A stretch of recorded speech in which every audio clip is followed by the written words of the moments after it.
I have no idea what's happening, if we have audio or what's going on, because I couldn't hear anything on that intro music. But we are hopefully live, and you can all hear me, and everything is working accordingly.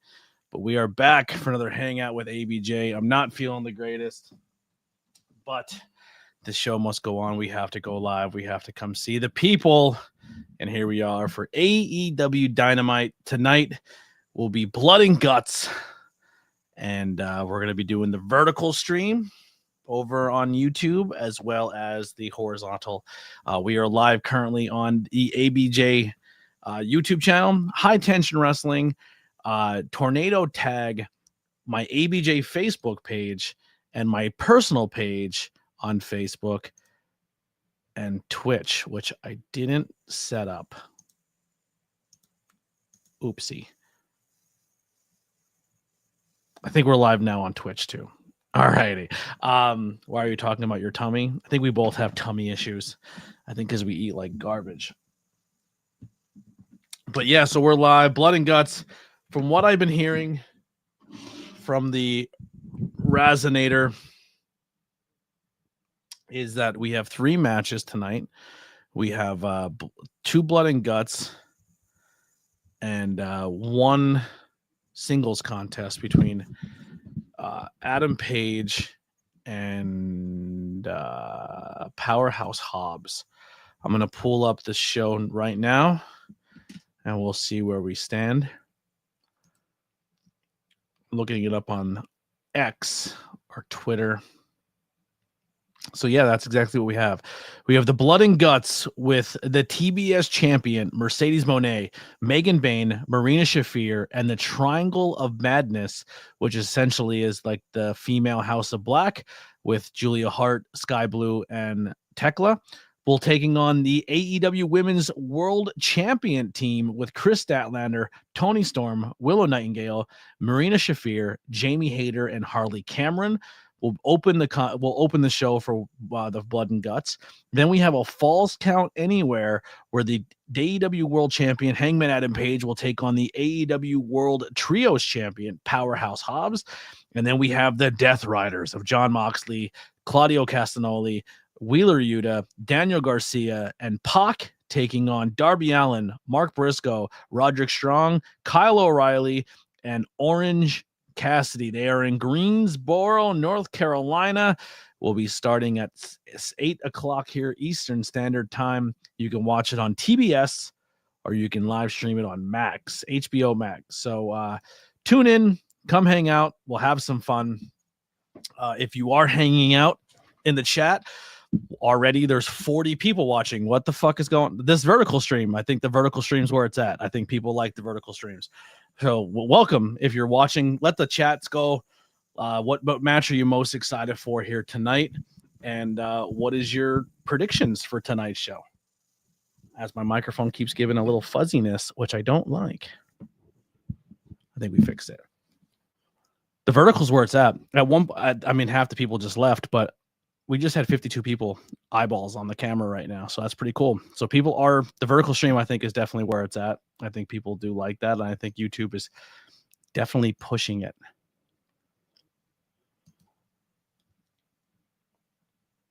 I don't know what this is, but I appreciate it. I don't know the context of that. Oh, this is crazy too. Thank you for the share. Appreciate that. So I think this is also showing me what platform you guys are watching when you comment. So let me know if I'm right or not, but Raz, you're watching vertically. Witchcraft by Lily is watching vertically. I think most of you are watching this vertically, which kind of, I mean, my whole beautiful background is completely cut out of it. You guys aren't getting the goods, but we'll make it work. And the chat is not showing up on the screen. The vertical chat. I'm just going to turn that off, I think. Yeah, we're going to turn that off. I'll put the comments up as Nate Heater hanging out. Magic Man Nate hanging out. He's also vertically. I'm telling you, I think the vertical stream's where it's at. I think people like that. I'm very happy that StreamYard added it. VV Bunnies. Look at the chat going hard here. Thank you guys so much. David Grohl. He's my it's my uncle. It's not, but I wish. I'll take David Grohl money. That's my guy. Jesus, my computer's going crazy. Is that my? Oh, that's, I don't know, Mr. Guy. Well, welcome. Thank you, guys. The comments go over my face a little bit. Are you guys watching AEW tonight? Or are you just hanging out for the stream? I'm open for all conversations. So whatever you guys want to chat about, I'm an open book. Let's have some conversations. I know we're doing mostly a wrestling stream, but I'm pretty well versed. I'm into a lot of different topics and conversations. We talk a lot about on this podcast or on this platform. We talk horror movies, comic books, movies, music, paranormal, spooky. A lot of stuff going on. My favorite hobby. That's all right. We're learning about each other. My favorite hobby. I like doing this. This is kind of my hobby. It definitely doesn't pay my bills yet. So I definitely do like being a content creator. I think that's my majority hobby. I do play some video games from time to time. And I also like going to wrestling shows. I think it's a lot of fun to go and create and make fun content at professional wrestling shows. So that's definitely high on my list for my hobbies. I wish I can do more art and draw more. That's not something I have done very often. So I want to get back to that. And just and I like to go support small business, small bars, breweries, local art, stuff like that. Hi from Croatia. Well, thank you for hanging out. We're going worldwide over here on the chat. How did I get to 50 subscribers? Grinding, just hitting that go live button, posting videos, consistently talking to people, grinding, talking, growing.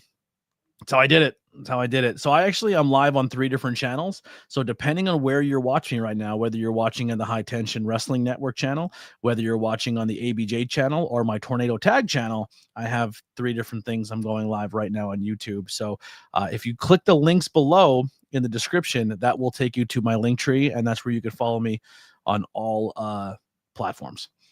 Keep going. I hope you achieve your dreams and become a big YouTuber. Me too. One day, I hope this becomes a job and I don't have to go to a 9-to-5, and I could be like Kevin Smith and just be famous and rich by just being genuinely me. And then when I make money, I can also use my platform to help put over other people. Because that's essentially why I started being a content creator, is like, hey man, you should really go check out this content creator. You should go check out this independent wrestler or musician or artist. And that's a lot of my interviews. So if you guys are first time here, definitely go check out that previous content. That's kind of my mission statement and why I do what I do. And then every now and then I like to come and hang and watch pro wrestling with my friends. And we live all over the world in different places, and we can't do it together all the time. So we do these hangouts, and we all hang out and chat. How long have I had my channel? So I've been a content creator now for 8 or 9 years. And then I rebranded, and I kind of just went by my name instead of a podcast name, and I just go by ABJ. And I've been doing that now for 2 or 3 years. So my rebrand is probably 2 or 3 years old now. But yeah, my channel, like I said, I'm not exactly sure what channel you're watching on, because one of the channels that I'm live on right now isn't technically mine. It's a friend of mine's channel. So my main channel that I'm on is the ABJ channel. So if your YouTube channel is the ABJ, I think it has like 1,600 subscribers. That's my main channel. The other channel I'm hanging out over my shoulder, the High Tension Wrestling Network, that's my buddy's wrestling company that I help out with and try to help in the creative process, and I do some backstage and commentary for. And then my Tornado Tag channel is essentially, my podcast has different subsections. So if you don't like horror movies, or movies or wrestling, you can kind of pick and choose what you want to watch. And then those YouTube channels only have those style videos. So you can if you only want to consume that one style of content I make, I separate it so you don't see everything in one giant feed, if that makes sense. On my main channel, ABJ, everything is on the bottom of the screen, so you can just kind of scroll through and find it and see all my other channels. But when I did the other channels for about 6 or 7 years, they didn't really grow very much. And then the ABJ channel, kind of just putting it all together, has grown tremendously, much faster than the other ones. I got monetized much quicker. You're watching on the Tornado Tag. So that's mostly my wrestling channel. I post my backstage interviews on there. our tornado tag conversations where we do history topics of different wrestlers or times and events and places. Yeah, that's more just dedicated to my wrestling side.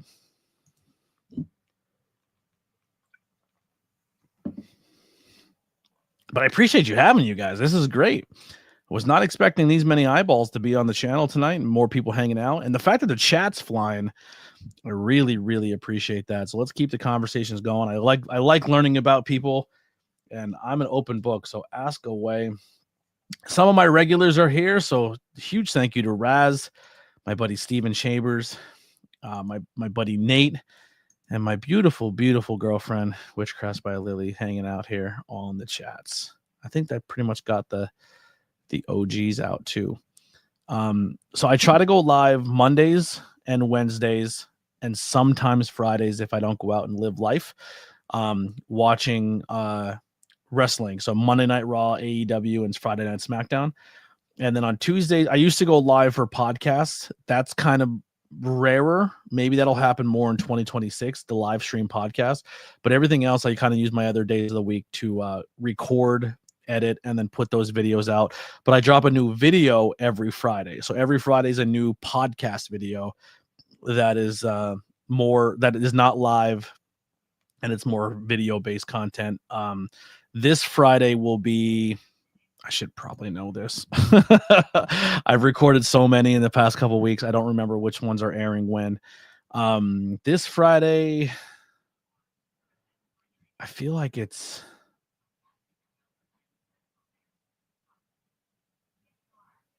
I don't remember. Hold on, I'm looking right now. I apologize. Very unprofessional here. What's today? The 12th. So the next video will be the 14th. So an interview with my buddy William Russell.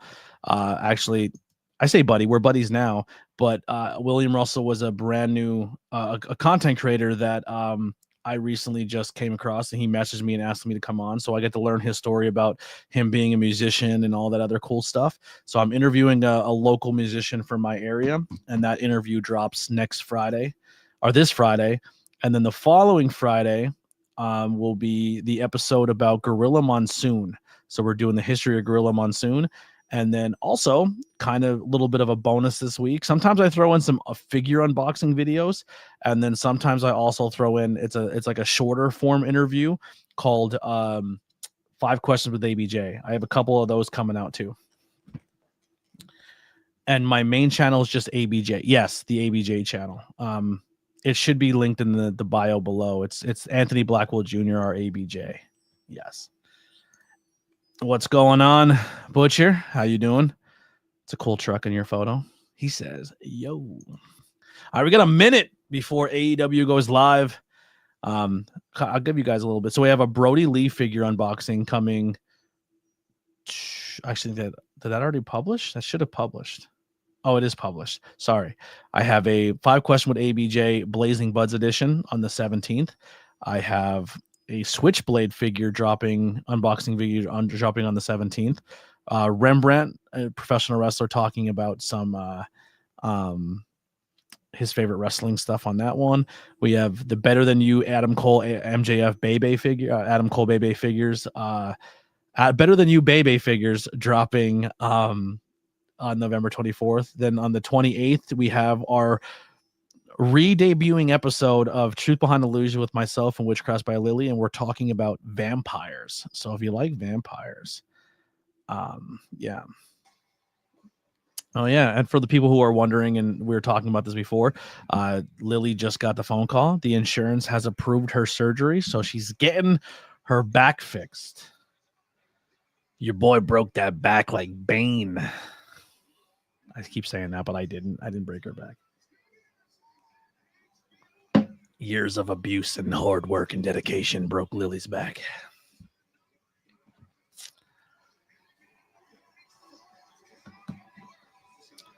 All right, blood and guts. Send those super chats down. You got to pay my bills. Yeah, she's going to be out of work for a while. So if you guys want, go and support her channel, Witchcraft by Lily, or you can send her messages. And while she's laid up in bed, she can crochet and make you stuff. And then I can have it. I can mail it to you.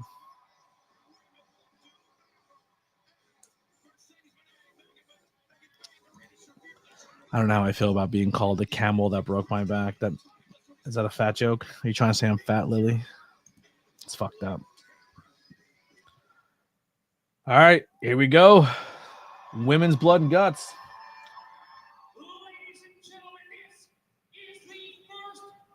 They got.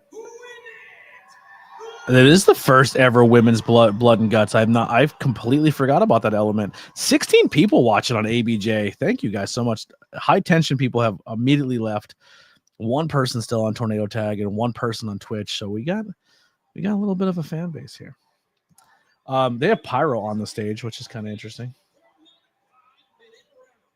So if you're new to AEW, I'm going to assume that maybe some people have not watched it before. So essentially what they're doing is 2 rings, 1 giant cage that goes around the ring. So it's almost like a old school WCW or WWE War Game style match, except they call it blood and guts here.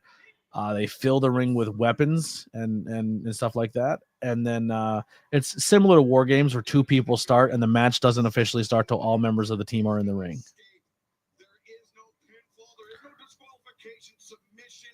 They're pretty fun matches to watch. And the women are going to set the tone, and they're going to go out there and bust each other up in this cage. Coming out first is going to be Sky Blue, and she's already rocking a barbed wire kendo stick. Her top is cool. She's got like I don't know the fucking where it goes around your stomach and ties in the back. She has one of those and like a cool little. I don't know. I think Lily would like this gear. I'm not sure if she's watching it in the other room, but Sky Blue has some pretty sick gear right now.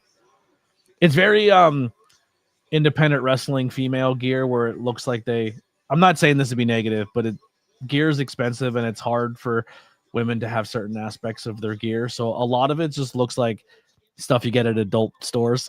It's like fishnets, hot pants, and stuff like that. But it looks cool. I like it. But then you have someone like Willow who makes all her own gear. So she's rocking some cool, it looks like in living color pants and just a basic white tank top that says smile anyway. Big Willow fans over here. I got to work with her on the independent scene a few times. She's super, super dope. Actually, her pants look like Sally from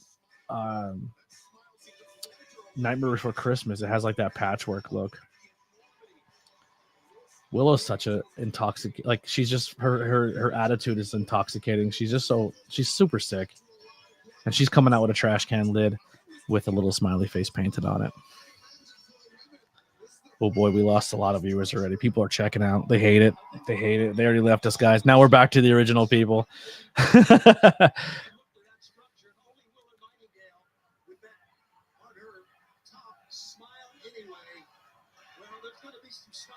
Oh, earrings are coming off. They're chucking them out. Willow's putting her hair up. She's ready to fight.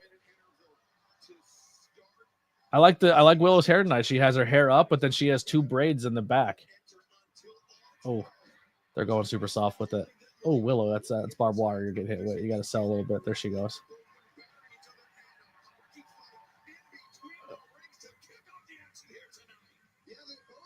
Oh, double apron bump. The hardest part of the ring times 2.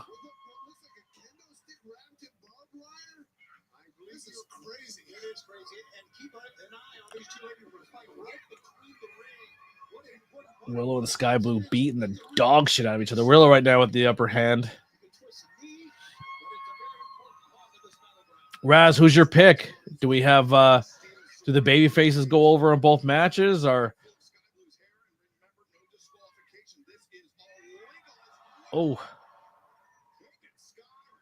whipping around by her hair.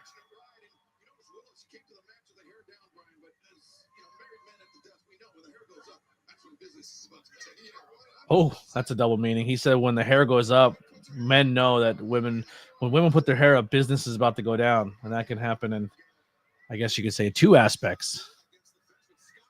She's putting her hair up, fellas. You're either going to have a great time or you're going to get punched in the face.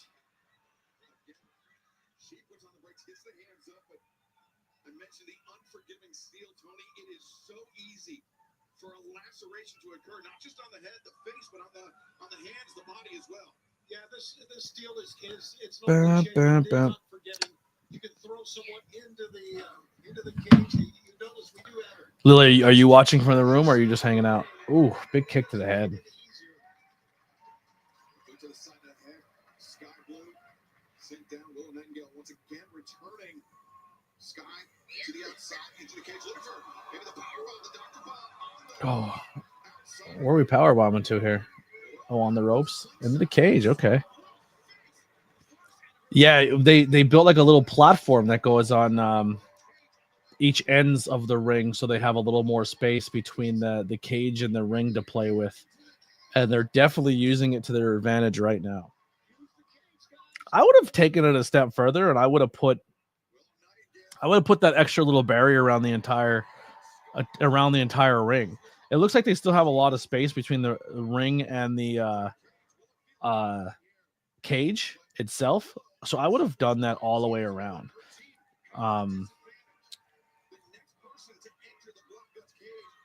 But I wonder when Hangman and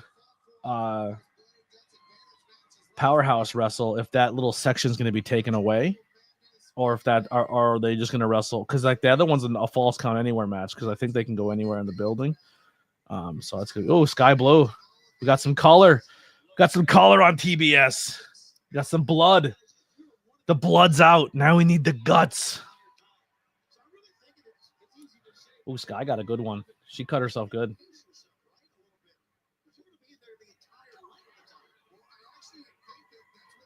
That's why Willow's wearing a white t-shirt. Willow's short arm clothesline is awesome. What do you think of Willow's pants? Do they give you Nightmare Before Christmas vibes, or like In Living Color vibes, like that old school 80s, 90s style? That's a great comment. Someone wrote, fuck me, Babby. I don't know what Babby means. I probably shouldn't have read it, because maybe the kids made up a new word and I just said something super offensive. But Michigan Fishing, fan of the channel, I guess. Welcome. Hit that subscribe button.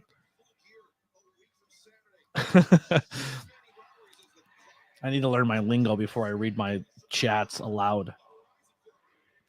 3 seconds, and I think the heel team will get their next person, so Willow will have a disadvantage for quite some time. And is that Julia? Julia Hart now coming? Julia's got some face paint tonight. All right. Well, listen, we're not here, Michigan, to yuck your yum. Whatever you like is what you like. Everyone does it a little differently and enjoys different things. So if that's what you like, I love that for you. If you're here to try to troll and say offensive things, I'm really not the stream. You're not going to really offend me. So if you would like to get to know each other and chat, I'm for that too. But if you're here for the shock factor, I probably won't give you the reaction you're looking for.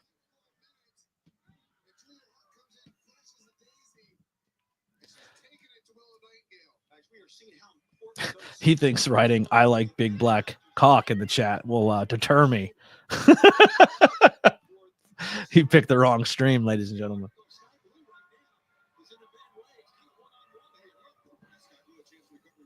I also like that. I'm a big fan. I don't like little ones. You know what I mean? Who wants a little one? Sky Blue leaking hard. Yeah, she's bleeding. She got a good. Oh, they hit something in one of the turnbuckles. They just got to remember where they put it. Oh, she did cut herself hard. I think she re-upped it. I think when she had an opportunity to break away, I think she rebladed.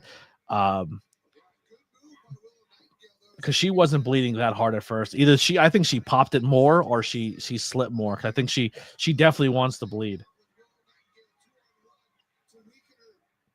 Julia has that that side eye makeup, like the Viking makeup. Looks pretty cool. Ooh, a little miscommunication there in the double elbows. The only problem is Sky Blue is bleeding hard, but she can't fucking see. She's having a hard time seeing. Oh, good double kick. But I do. Oh, that's great. I'm glad you do. I love that for you.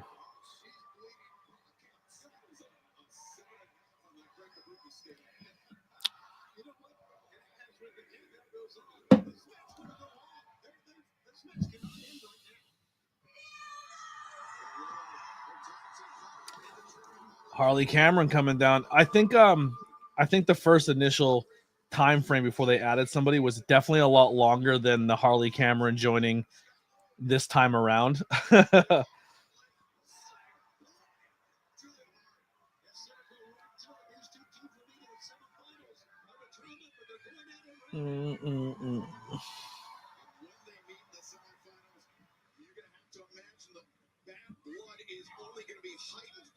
Sorry, I put a post out saying I'm live, and now people are asking for the link. Jake, the tribal chief, hanging out.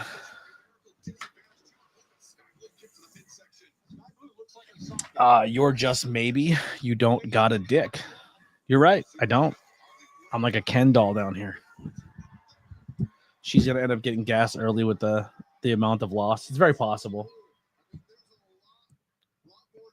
Jake, what's going on, buddy? I think I seen DM earlier too. Let's put his comment up.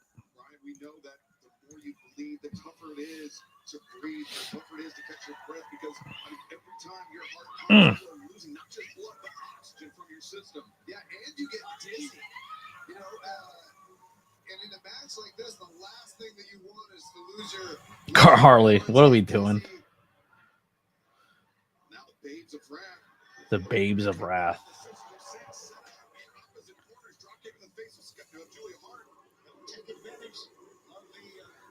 Did you see the video of Willow? I don't know if she was in London or something. They were doing the "Oh baby Willow, will you be my girl?" And Willow was like eating it up.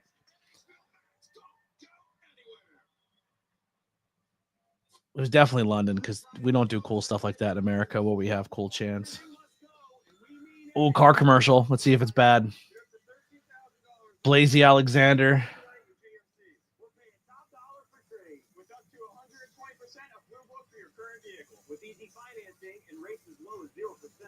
There's never been a better time to upgrade. Plus, you'll always get the lowest price, guaranteed.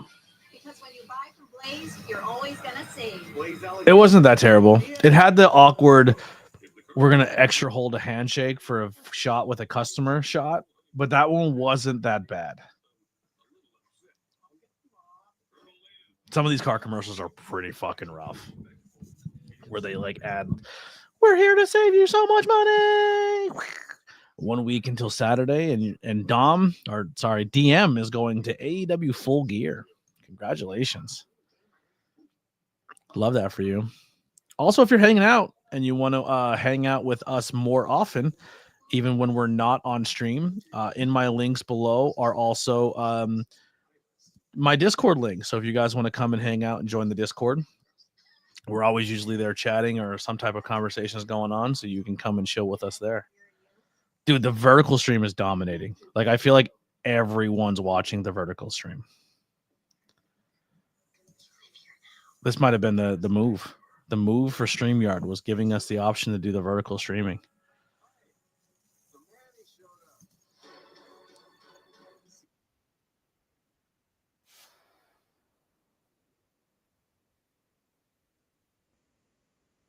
Arm men tubes. Wait, tube arm men. I don't know. Yeah, there was none of that. Yeah, nobody's watching the regular stream. It's all vertical. Everyone's doing the vertical.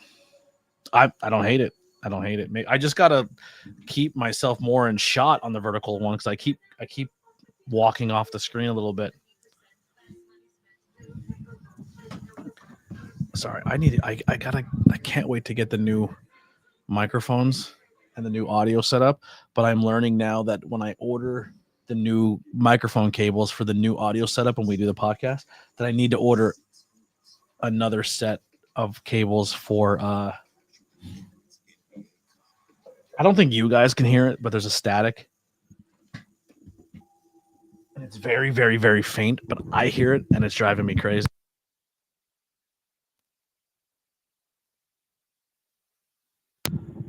And I don't know if it's the bad connection of my mic, or maybe I dropped it a couple times, or if it's my XLR cables are just in bad shape because they're old and we used to beat the shit out of them a lot. You know, they traveled a lot. I did a lot of podcasting and content all over the place. It's driving me crazy. Check. Is this volume still good? Can you guys hear me here? Because if it's good here, I'm gonna just keep it. Because if I turn up any more, I hear the static, and it's gonna fucking distract me the whole time. Check. I sound good? Okay.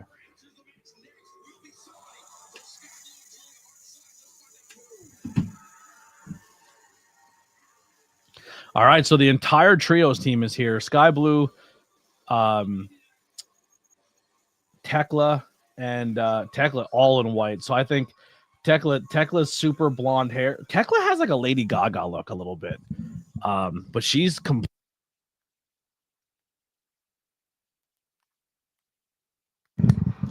she's in complete white, and her bleach blonde hair. I think she's gonna be blading pretty soon. This fucking, I'm gonna go nuts.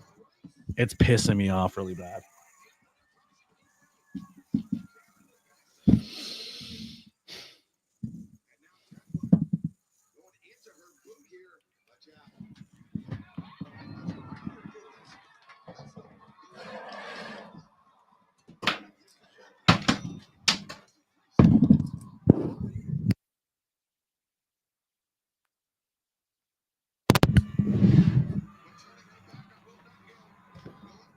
I don't know. It might be the mic. That might be.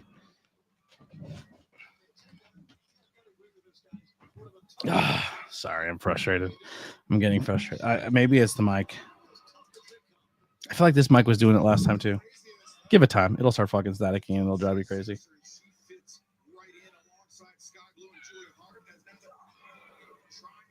All right, so the heels have a 3-on-2 advantage right now.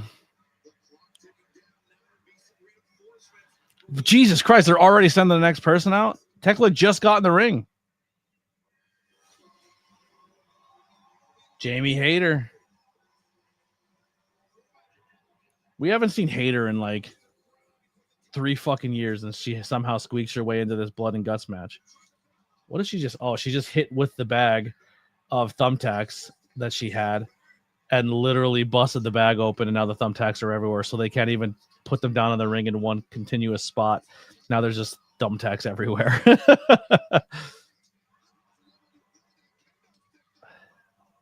Ooh. The kendo stick got stuck in Sky's gear.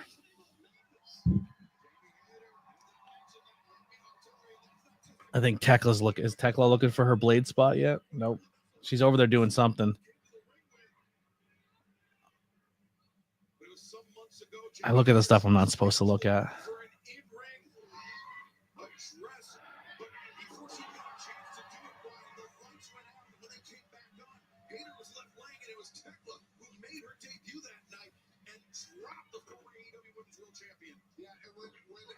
Okay, so they're trying to build up like a Tekla and Hayter feud, which I don't mind. That's gonna be a fun matchup.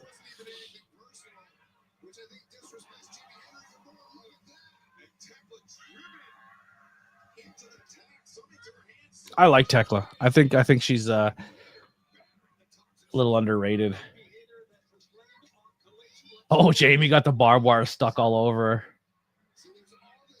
All right, next heel's already coming out. Yeah. I don't know if Julia's going to bleed. I'm going to be honest. Megan Payne.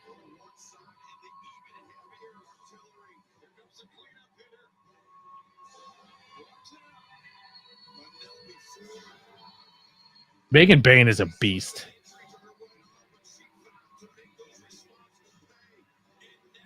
She has the craziest gear too on wrestling.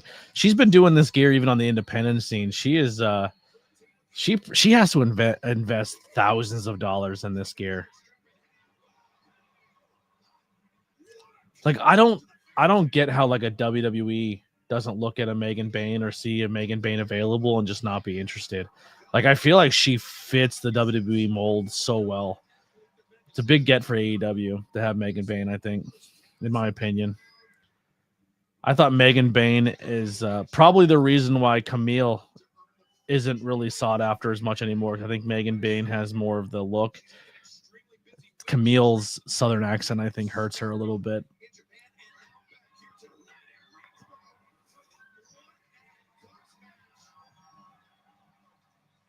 Like, could you imagine Megan Payne versus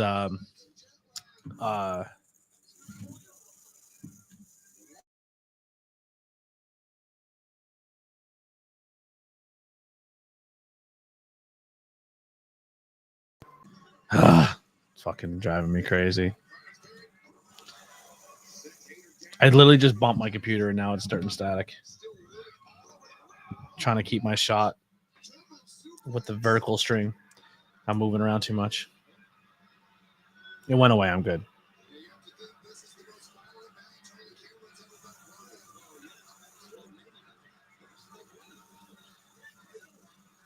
Does Harley Cameron bleed? Let's put bets on that. Does Cameron bleed tonight? Oh.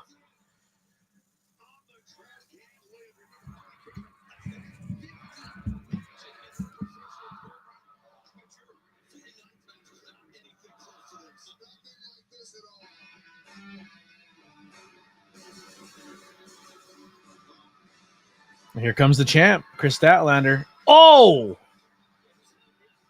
They just put a trash can on Jamie Hayter's face, and then she just chucked a chair into it. And it didn't look like Jamie Hayter had her face in front of her hands in front of her face when she took it. So that looked like it sucked. Chris Statlander is fighting with the belt around her waist. Never took the belt off. Still fighting with it on. What if she keeps on the whole fight? That'd be crazy. It hasn't even unbuckled one strap either. Tekla gets chucked in. Are they doing a belt spot? Oh, Megan Bain just got dropped high shoulder on that chair. When there's a lot of toys in the ring, people forget to move stuff around. Oh, now the belt's off. Oh, man. Bain dropped hard on that fucking chair. Yikes. Someone's down there chasing. Oh, that's Queen. Queen Aminata just pushed Penelope Ford out.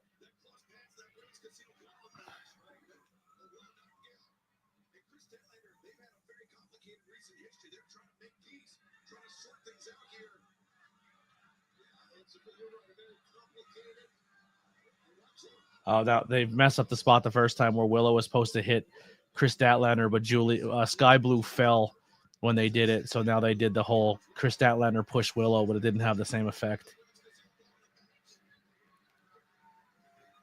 All right, the two powerhouses are going to swing off. Probably get Statlander hurt a little bit or weaken her down, and then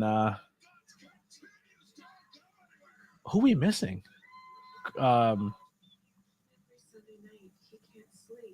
The women have Mercedes is the last person. Who's the last person for the other side?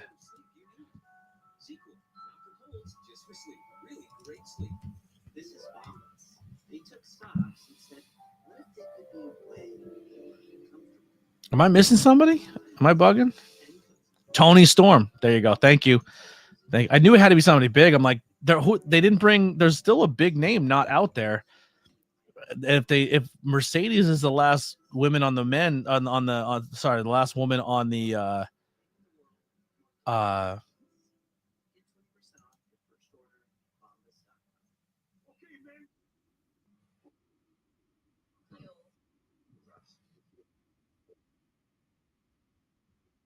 they needed a heavier hitter on the other side, but no, it's Tony Storm.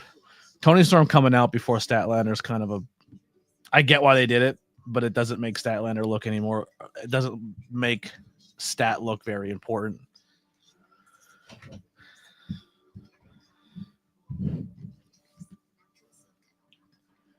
Do I take a quick break here, chat?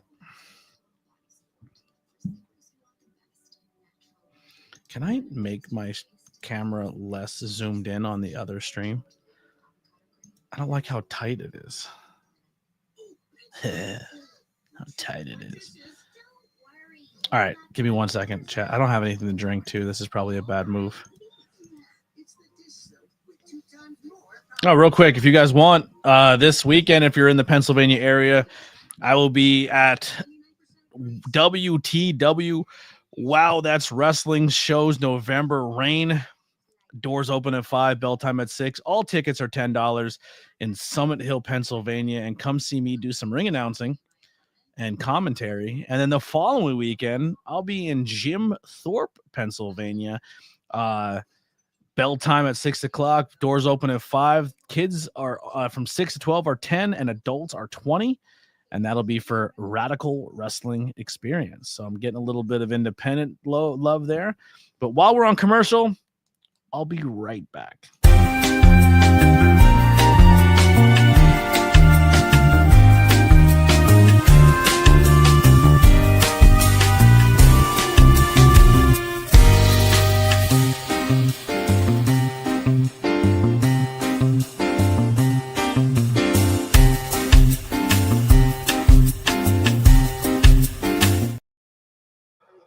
When is the music playing when I play those? I can't hear.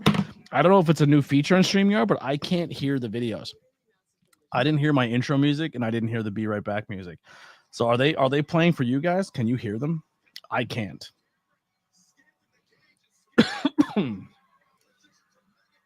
Oh, Harley Cameron climbing up. Is she gonna do some crazy shit? What's happening? Okay, so I just can't hear it on my end when it plays.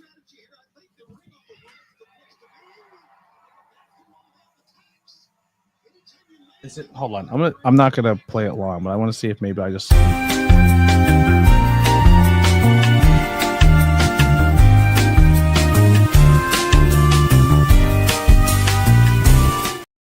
Yeah, I don't know what's going on. I don't know why it's not playing. Yeah, I have yet to remake a DM. I'm giving him the rub, you know what I mean? Giving him a little bit of extra. Mercedes got the Cody Rhodes jacket.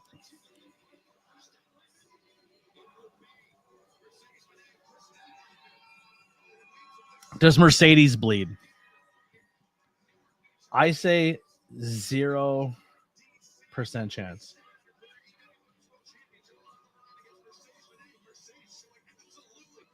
She's going in with the belt too. Both belts are in the cage, so that's definitely going to be a thing. Calling it now. Wait for that spot. There'll be a belt spot. Oh, she goes right for Willow.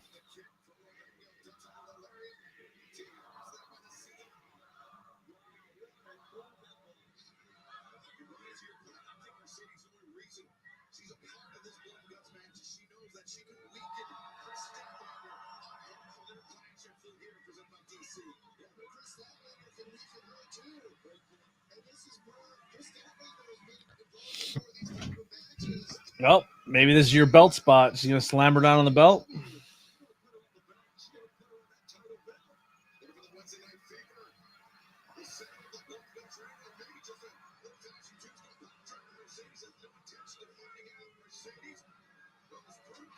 Oh, and Statlander eats a tornado DDT on her world title.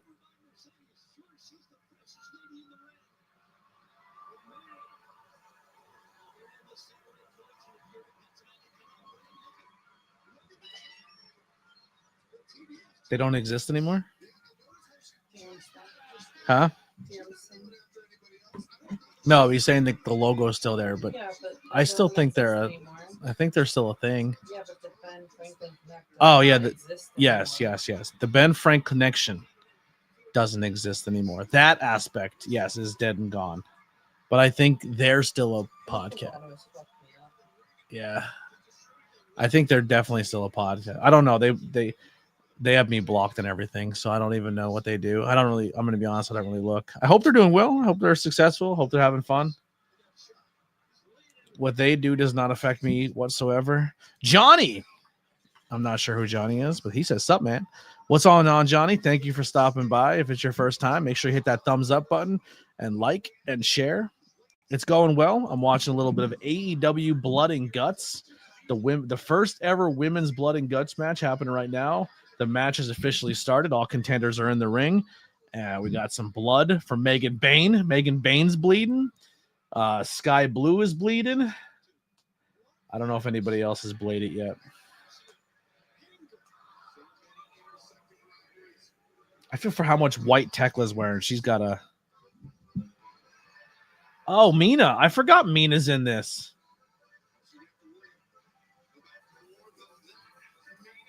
Oh, look at Mina. I'm a Mina fan. Mina man. I've been a fan of wrestling For as long as I can actually physically remember. I'm a pretty big wrestling fan. Most of this content, so if this is your first time stumbling across the channel, Johnny, welcome. But I do a lot of pro wrestling content. We do some old school movie reviews. I interview a lot of independent wrestling talent. I do some independent wrestling stuff on myself. I do ring announcing, commentary, production, a lot of different things. So if subscribe and welcome. I'm not sure exactly what channel you subscribe to, if you're on the ABJ channel or my Tornado Tag page or High Tension, but I do have a lot of different pages that I'm live on and I work with. So welcome. The links are below for all of my stuff. You can follow me on all social media. I have merchandise, and then we also do have a Chris Statlander also looks like she's bleeding there. Sorry. I do also have a membership channel where if you can see content before everybody else. So I do tend to usually put 5 or 6 episodes on there of content that you'll see before everybody else does when it drops. But we do like paranormal, spooky, true crime. We do movies, music, pop culture reviews and conversations. We do horror movie. We review medical marijuana, beer, pro wrestling, Marina Shafir. I forgot about that one too.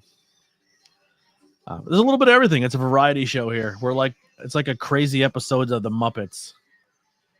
Do I do WWE interviews? Not yet. Not yet. I am not I don't have enough subscribers, clout, or fan base to get there. But if people like you keep finding this and subscribing and coming back and hanging out and sharing and showing the love, I'm going to sound maybe a little cocky or brash or arrogant right now, but I'm definitely think I'm good enough to interview people at the higher level. I think my interview skills are on this par of anyone else that's out there doing this. I just need to be gifted the opportunity. Wait, Marina Shafir just took Statlander out of the cage. I like how Bryce is wearing a fucking chain with a lock around his neck, like fucking Rampage. Bryce Rampage Jackson. Oh shit! Statlander's not taking this bump. They busted out the bed of nails again. Last time we seen this, didn't someone get stuck on it? Marina not taking that bump. Stat looks like she's eating it. Oh, Stats on the bed of nails. Step on her. Wait, why is Marie taking her shoes off? Ew, she threw her dirty socks on her. Yo, there's thumbtacks all in the ring, Marina. You should have left her boots on, hun. That's going to suck. What do I think of Roman Reigns? I think he's very talented. I think Roman's very good. Nice arm drag takedown. She immediately went for Jamie Hayter and went for the shoot. Another arm drag takedown. Another hip toss.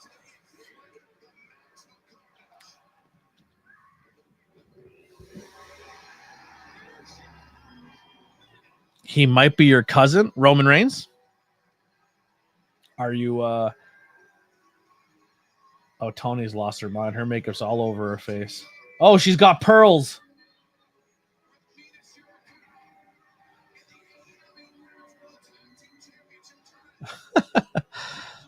Where are you from, Johnny? Are you like Northeast Pennsylvania? A lot of the Bloodline members are from up this way, or they've been from this area or have ties to this area. Is your last name Anawahi?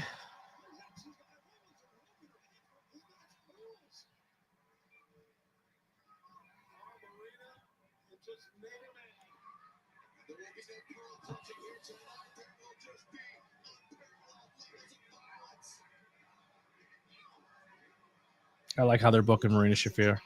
Why is she clutching her pearls? Hawaii. You're from Hawaii. Got you.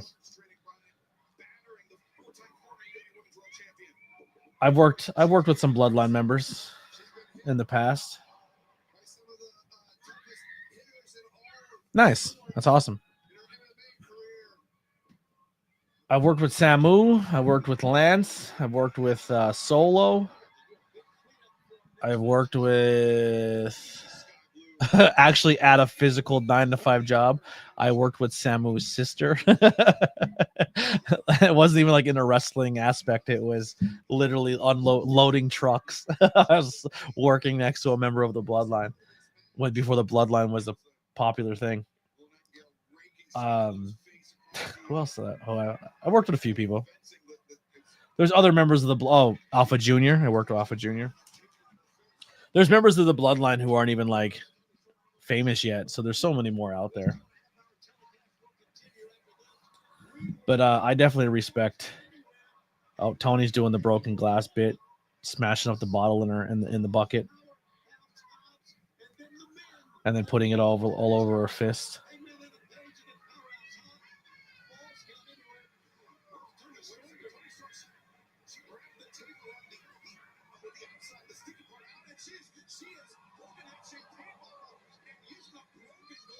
I don't know how I feel about Tony, all white face, super black eyebrows, and the makeup, all the lipstick everywhere. Like when she was doing it a little bit here and there, it was fine. But I think she's getting into the territory of being completely goofball and not taken serious. But if her and Mina are going to be the goofball tag team champions, that's fine. But maybe she's finding a way to go a little more heavier comedy because she's not the world champion and she's not trying to be taken as serious. It's the only thing I get. The only justification I can do to it, where sometimes as if you're the champion of a company for a long time, you have to kind of turn down your character or change it a hair so it's not as powerful and dominant as it once was. So maybe she's going for that, but it is a different take, I guess, on the tone. Why did I move it? These cables are bad. That's exactly what it is. But I think the connection on my other one's a little more sensitive. But thank you for the subscription. If you're still in the chat, let's keep it going. Let's talk. Let's have some fun conversations. I'm down to talk about anything. So whatever you're into, I like to learn about the people in my stream. So let's chat and have a good time here tonight on this Wednesday evening. I already gave away a lot of memberships yesterday, so I do apologize. I have no more memberships to give away this month, but we'll give away 2 more December-ish. Probably the Wednesday night Dynamite before my birthday, I'll give away 5, and then I'll give another 5 away before Christmas.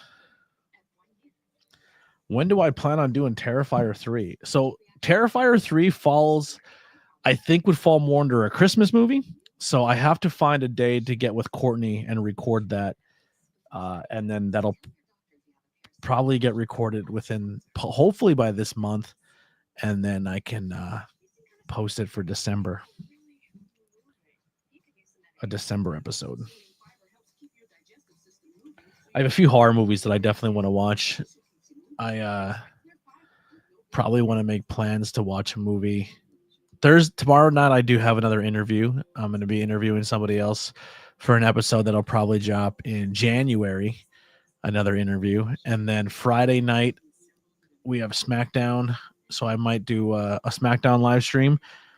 But I have to try to watch a movie Friday night to review and talk about, and then try to do it again on Sunday. Terminator 3. Holy shit, DM really going back. I do have to continue with the Terminator franchise and Terminator 3. I talked to Sonny Defarge, and he said he's still on board. We just got to set up a date. But Terminator, we will be finishing the Terminator franchise with Sonny Defarge very, very soon. I'll probably say that won't be more 2026. We'll work on that one for you, DM. What happened with that one is I was using Fandango live stream movie thing, and the person who allows me to see their movies had every Terminator except part 3, and I didn't know it. So I started watching the movies. We got to part 3 and I couldn't find it. And Terminator 3 was like, either do I go buy one DVD of a Terminator movie or what it may be. And So I end up finding a box set with all the Terminators, and then they end up putting Terminator 3 on their Fandango. So now I have access to it, and I can get back to it again. Do I watch NFL, MLB, or NBA? I did watch a little bit of the NFL season this year. I kind of took a break from wrestling, and I was watching NFL. But my team are fucking assholes, and they suck, and everyone's injured. But then they also, not trying to pick or choose sides, but I'm pretty open and honest. I don't like Donald Trump, and my team seems to be bending a knee for him. And I don't really like or respect my team right now. So I may have to abandon ship on my team, and the NFL kind of is annoying me because of that, because that table didn't break. Sky Blue just literally said fuck because the table didn't break. And then she elbow dropped her, and it didn't break again. The table's not breaking because you have it set up. Pull the table out. There's nowhere for it to break. You have it wedged. Oh, that hurt bad. Sky Blue got fucked up there. The leg is under the legs aren't fully there, so the table has nowhere to give. So that fucking hurt. Sky Blue's fucked. The powerbomb itself hurt, and then the elbow drop didn't break. But the table didn't break because there's no full support on it. The leg bent because it was only 3 legs are in the ring, and the one's wedged between, and then the actual table's still set up in the corner a little bit. So that hurt. That hurt bad. My team is the Washington Commanders. I'm a Washington fan. But maybe if there's ever a night where wrestling's not on, or I'm bored on a Tuesday or a Thursday and I got nothing going on, I want to throw a random stream out. I'm not opposed to watching a sporting event, or if I don't have a show on a Saturday or a Friday or a Sunday, maybe I can throw in a stream here and there of watching certain things.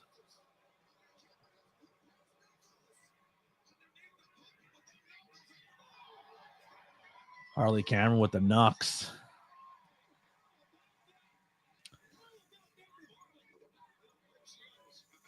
At least Harley can bump. She's not a fantastic wrestler yet, but she can sell and bump, and that's essentially all she has to do for the most part, because she's not a 5-star wrestler.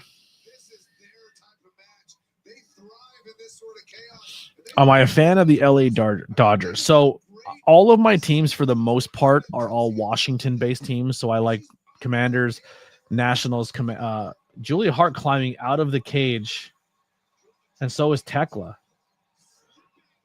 They're so tiny, they were able to fit through the fucking center barricade of the. That's a cool spot. That's a very creative thing to do, because they're so little, they were able to squeeze out of there. But now there has to be a game plan, because how do you get back in?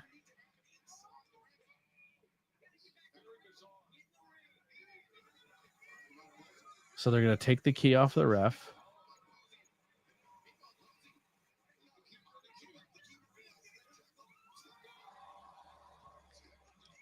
But are they going to bring more? So what's the purpose of going out? Do they have a bigger, badder, scarier weapon? Are they bringing more people in? What's the whole purpose of unlocking the door?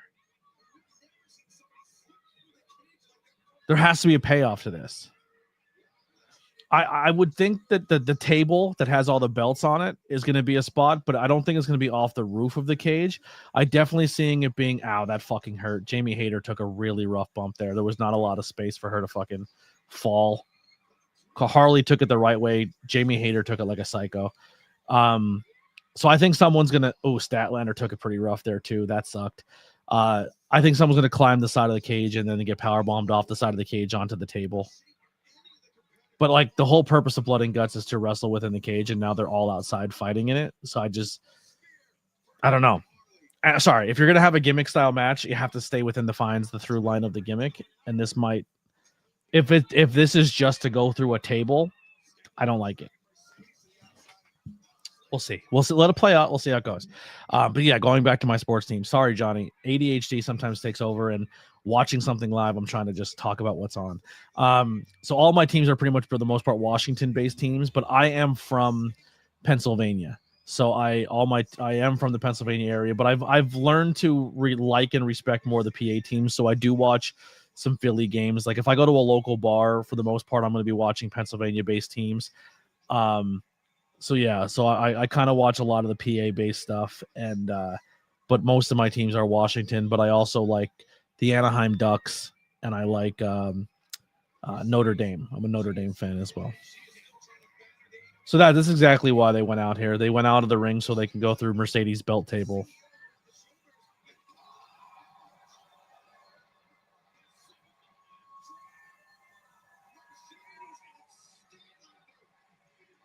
So now they're going to lock the cage and lock the champions out of it.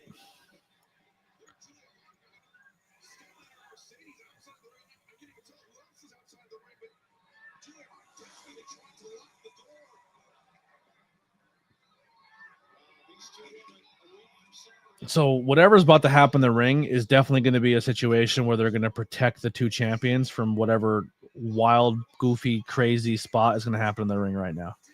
So they're going to be dead outside. The cage door is locked, and then some crazy bullshit's about to happen in the ring. Because now the odds are evened again inside the cage. Tony Storm stabbing people with a shoe.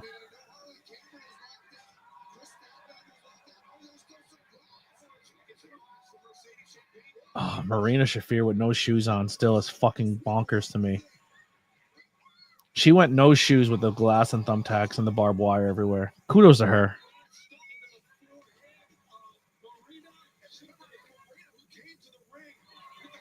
Barbed wire. Oh, a mirror. More glass.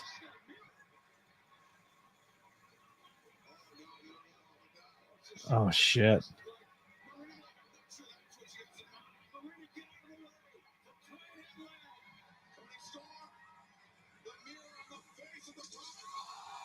Oh, I think that's a better spot than her hitting it into her. Tony's about to bleed. They're going to take the camera away from Tony, and she's going to blade the fuck. Oh, Marina's busted up. Mina bleeding.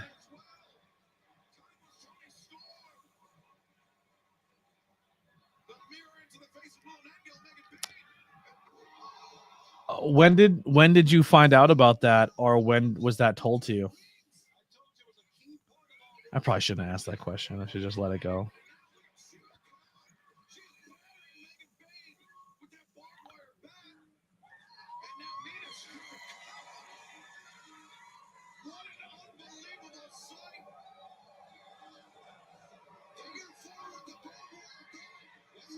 A barbed wire bat figure 4. Yeah, don't put your leg around the bat. You're a nut.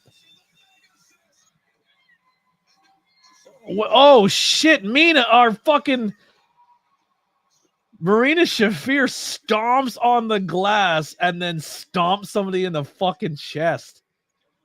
Barefoot, by the way. Jesus. Oh, I knew the AEW women's when the AEW women's champions have to do some crazy shit. The belt hit Mina in the back of the head. She was supposed to whip her across, but the plate fucking cracked her in the back of the head.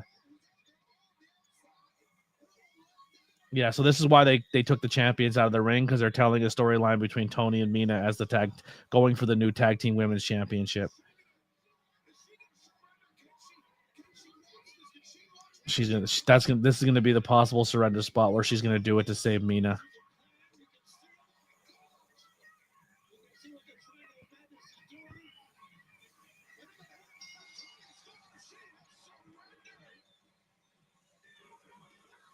Interesting.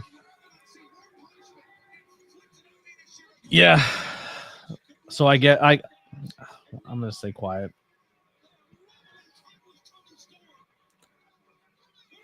I made a message and I asked for permission for that exact thing, and then when I was told it was okay, then I reached out to you, and then it was probably told to this person that you're going to do this, and then somebody else decided no, and it all got changed. But I feel like a dickhead now because I essentially told you about a position to do something at a show, and I look like a fucking asshole who asked you to do it, and now it's being taken away. But I asked first, if that would be okay for you to do. And I was told yes, and now it changed, and I wasn't told. I'm now learning about it because of you.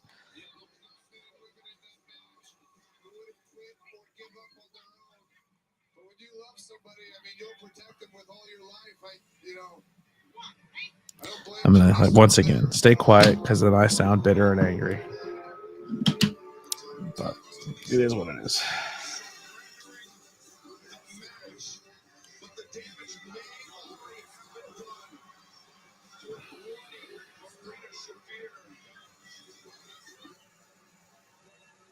Tony, it was the first ever women's blood and guts match here in AEW, and I think it just shocked us all what we saw. Yeah, you can send me a message.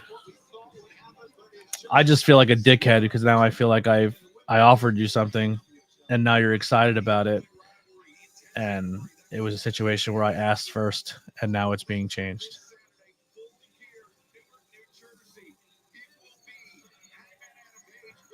Yeah, I mean, ask first, don't assume, but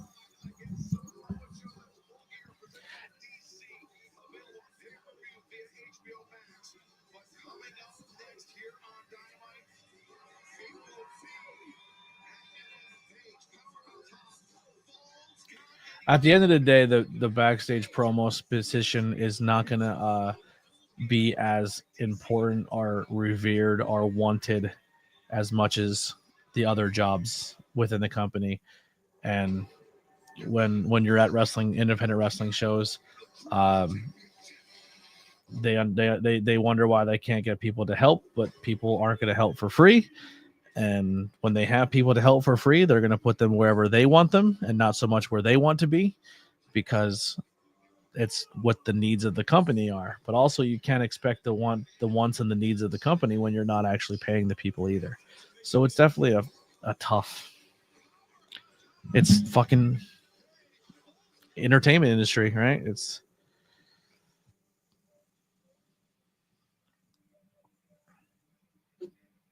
Sore nose? Use Puffs. They have 50% more lotion to soothe sensitive noses. You think you're safe? Soothe your nose and soften the blows with Puff Plus lotion. America's #1 nasal tissue. Hey guys, this is Ray, Pat, and Chad from Blaze Alexander, Greater Houston GMC. I just want to give thanks. I'm thankful for being part of the community and being able to share what we make with the charities. And I'm very thankful that we're taking Oh, wow. the other guys won't. I'm thankful for where this kid here. You must be thankful that you don't work here. So from the bottom of our hearts, we want to thank you for being part of Blaze Alexander, Greater Houston. Who's talking to us? Gobble, gobble. I don't know. I'm like I said before, man. I'm just gonna keep doing these live streams, and I'm gonna try to grow this platform and try to grow my own content. Because no matter what I bring, I'm not trying to sound bitter or angry. I'm just being real. No matter what I end up bringing to the independent wrestling scene, I'm just never deemed as important, or my brand is not deemed as important because I'm not a professional wrestler. Even though I truly think my following and my social media presence brings more value than most of the people on the roster, but I feel like I'm treated like a second-class citizen when I'm at a lot of these places.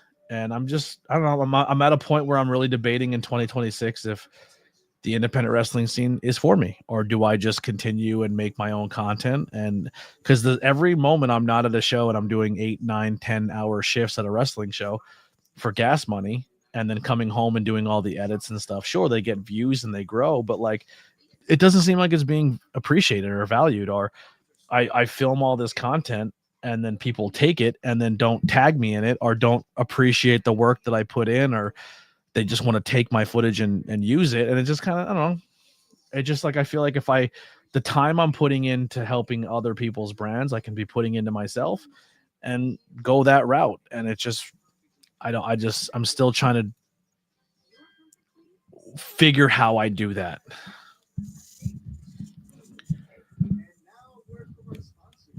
I know you appreciate me, but it's just I'm 6-7 years into this aspect of the business, and I just feel like because I'm a content creator or a podcaster, that I'm just kind of this fucking jabroni. And I I bring more value and I bring more eyes and attention than most do. And if I'm not being, you can't be somewhere where you don't feel like you're being fully appreciated or valued. Under your flu symptoms with Dayquil Intense Flu. You do got this. Dayquil Intense Flu, the daytime coughing, aching fever under your flu medicine.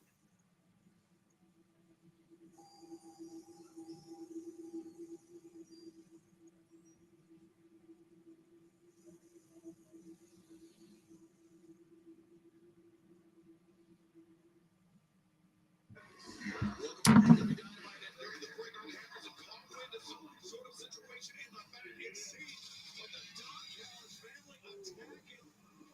Jurassic X, Luchasaurus, Jack Perry. Lily, whoever you sent me, I can't see who. Oh, thank you. I couldn't see who the chat was for. Appreciate it. Lily set up the Terrifier 3 episode. Thank you, Lily. Sending Perry crashing. The Rainmaker constitutional crowd of the Young Bucks. Oh, there you go. Last week they sent you guys a message. Well, this week we send one back. Don't mess with family.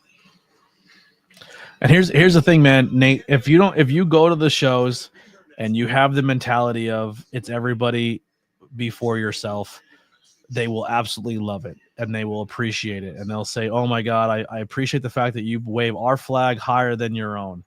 And then the second you want a crumb, you're deemed selfish and you only care about yourself and you're an asshole and we're letting you into these shows for free so you can fucking do this. But the second you want an ounce of your own brand sprinkled in, you're a selfish piece of shit asshole. Just going to be completely honest. You just got to fucking take it. That's all there is to it. They're not going to fucking give it to you. You got to fucking take it. But if I pay for a ticket, I show up with a camera and I film whatever the fuck I want and make it about myself like every other content creator, you'll get more opportunities and you'll be treated better. Like a content creator walks in the door and everyone loses their fucking minds. But I've been there the whole time and they're like, fucking black, bro. Like, oh, okay. It's wild, man. It's wild. You're going to be the guy backstage working your ass off. And then fucking they're going to find a magician and they're going to give him this cool magic spot in the ring. And you're going to be like, guys, I've been here the whole time. And they'll be like, yeah, but we need you to hold a camera. All right. This is the magician. Did you know this guy? It'll eventually will happen. It's happened to me numerous times. It's funny. It's pro wrestling. It is what it is.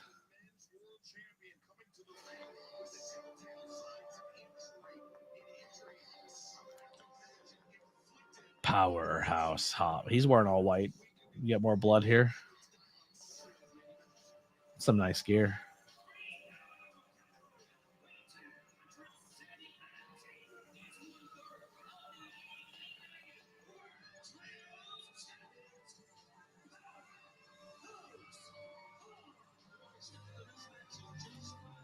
Bro, I was at a show and been there forever as a podcaster, and I couldn't even get my name said on these shits. And another podcaster showed up and they gave him a table and banners and the fucking opening segment on the show. They also paid money. But yeah, they were treated like fucking royalty. And I've been there forever as a content creator and a promoter and all of that. And I'm told I can't even film. But these dudes got an opening segment on the show. Like it happens, dude. It happens all the fucking time. It's if you're a money mark and you're willing to pay for your spot, or if you don't give yourself up to be the person who comes in and is willing to help and do everything for free, you come in and swing your dick a little bit and then you're treated differently. And it's almost like, man, I should conduct myself differently in this business, because being the nice guy doesn't really work.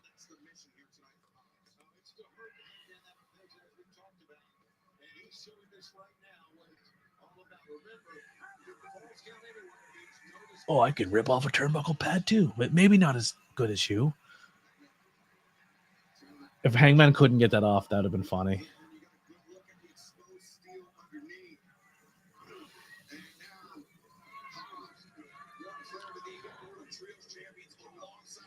I'm gonna be honest with you, Nate, and this is gonna come off as negative or shitty, and I apologize, but if it does, but you're already at a point where you've already offered services to do things for the show that if you pitch a spot now that takes you away from that position, it's not going to be deemed as valuable. It's not going to be deemed as all because now they need to replace you on production to let you have a spot, and it's just probably not going to happen. Just being honest, you're that guy now. You have entered the ABJ territory.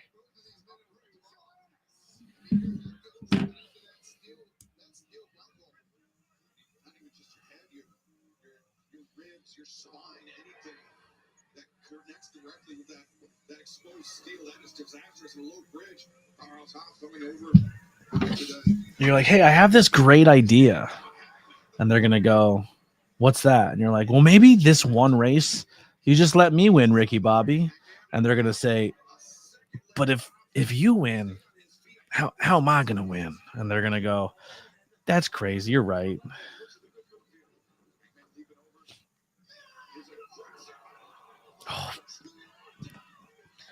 So that person, they don't want that person doing their own job anymore. So now they're putting him in that position. So they're out there less. And as soon as they can find a way to not put them in this position where they need to be a manager, they're going to be a full-time switcher. And if they don't want to be a full-time switcher, then they just leave. That's my theory. I don't know anything, but I'm just saying that's my theory.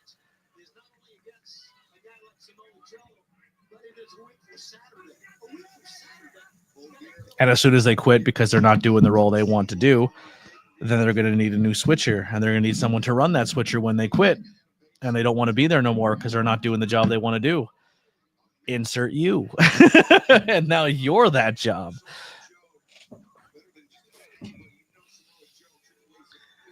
This is why I shouldn't talk. Oh, West Side Gun in attendance.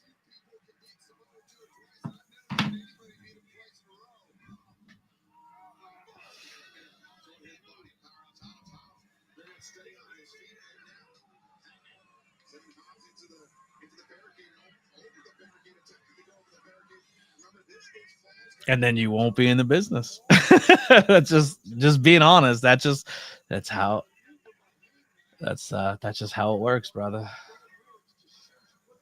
The second you stand up for yourself, or you know what you want within the business, and it doesn't align with what they want in the business, then you're not really in the business anymore. Welcome to the business.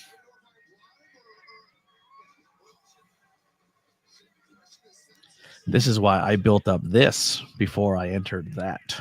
So if I'm no longer welcome or I can't be there, I still have you all.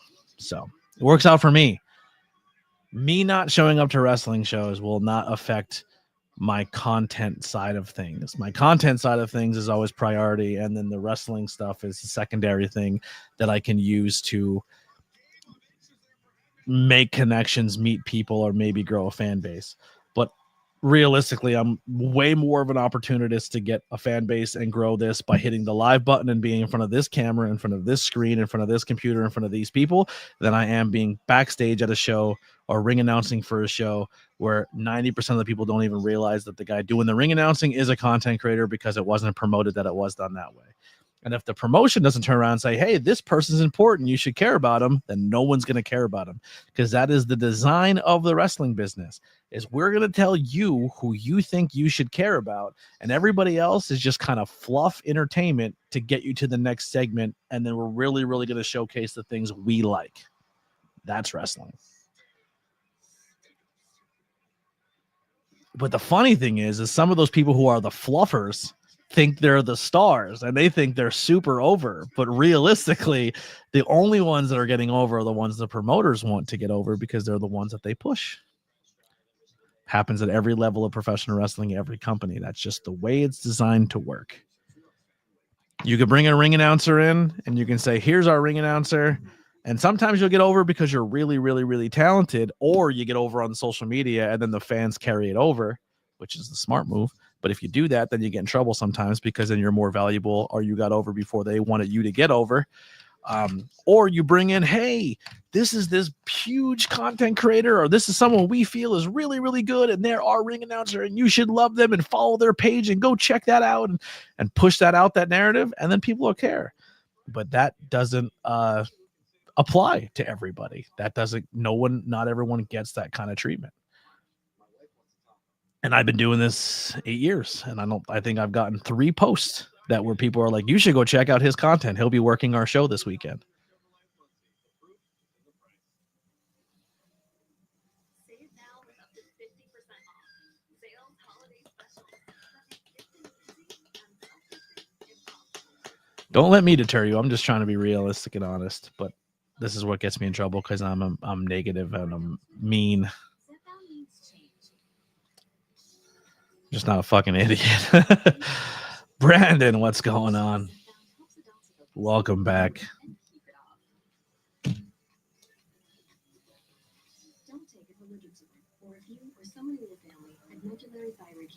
I mean, look at the other place I hang out with. I can walk in and review and talk about their business till I'm blue in the face.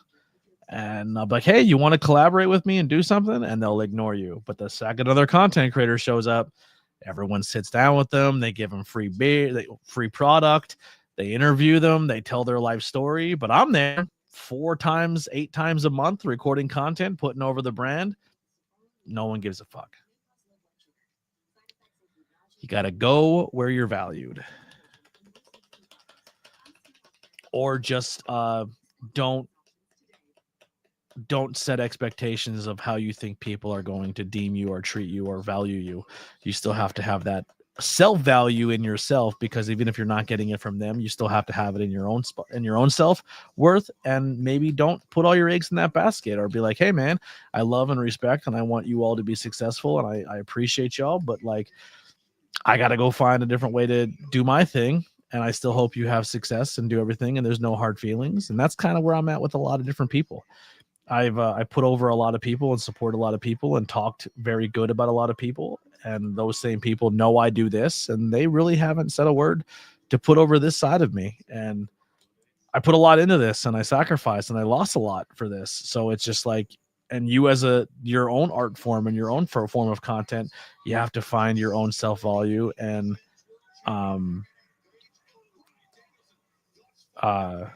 see how I can just kind of do it yourself. Well, don't bring me. You talk about yourself. Listen, I have no problem talking about how I'm treated. That's why I have this. I'm saying this right now. If people heard I was saying this, they would be very upset about it. But I don't give a fuck. Like, I don't care. Because I will never let someone censor me on my own fucking microphone, on my own platform that I'm paying all of this for. Never. You'll never, ever have that narrative over me. Anybody. No, nobody will. This is me. I will say whatever the fuck I want on this platform. And if it upsets you, I'm sorry. But I try to be authentically genuine and say how I feel and express myself in those manners. And it may not be for everybody, but that's just how I do it. I'm not one of those fake content creator goes, I'm going to be what I think you want me to be. Never going to do it. All right, we're up at our next match here. Powerhouse Hobbs and Hangman Adam Page. Powerhouse Hobbs puts his foot through a whole table.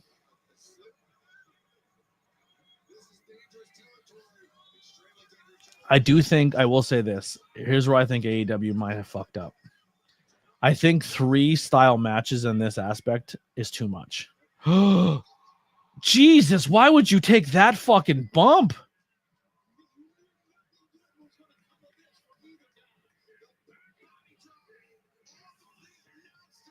Bro, that could have ended so fucking badly. Powerhouse Hobbs' lower back is not going to feel good tomorrow morning.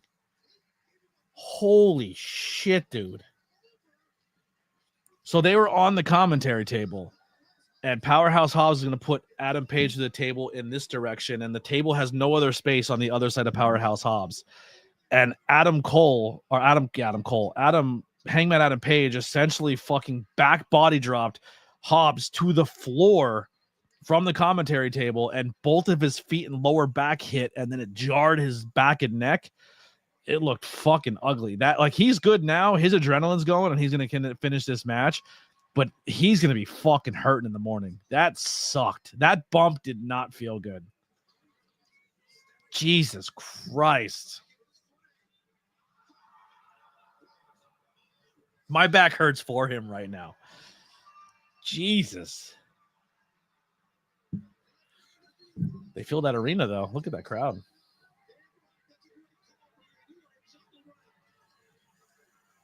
It's not an F them, Brandon. It's just this is what I'm also learning in my journey of maybe my stupid fucking self-help books and just trying to better myself mentally, and I conduct myself a certain way and do things a certain way that I feel is like the proper way to do things, and I feel like everyone else should play by my rules because that's the way I'm doing it. Or, hey, I think about your brand, you should think about mine. And then I get offended or upset or pissed when they don't follow the same suit I do. But I also, and I'm just going to be honest, I didn't set that standard for myself or for them going into it.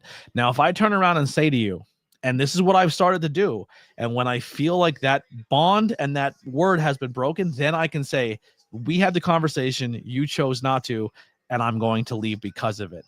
But if I don't walk in and say, hey, I won't be here unless this, and this benefit me, and you agree to that, and this is what we're going to do. And then when you start backtracking on those things, then I have to leave, because that, at least I've set that barrier, I've set that line of communication, and I've set those standards of what I want and what I expect. But if I don't do that, and then I go in there thinking I put so much work into you, I expect you with no communication, no talking, no anything, and hold you to that standard with no communication, that's not fair to them or myself or my own expectations. But if I say to you, hey, this is what I want, this hurts my feelings, this bothers me, and you continue to do it, then I have to remove myself, because at least I've communicated that on my part. And there are some aspects to that I think help me a lot more. It still hurts and it still sucks, but it's something I needed to learn how to do. But I also can't hold people to that standard. Not everyone thinks the same way I think, and not everyone acts the way I act. And if they don't, then that's on them. And then once again, you have to remove yourself and then put yourself around people, places, and things that are going to value you at those levels. This spot's gonna be fucking stupid too. Is he gonna jump with him off the side? No, he's just gonna let him fall. Yo, that box, you could tell, is giant cardboard. It moves so fucking easily. Oh, they're flickering the lights because he went through the electrical. That one table in the arena where all the fans can pour their drinks on it is the entire electrical source of the arena. I love that. And he went through that table and the lights went. I love that.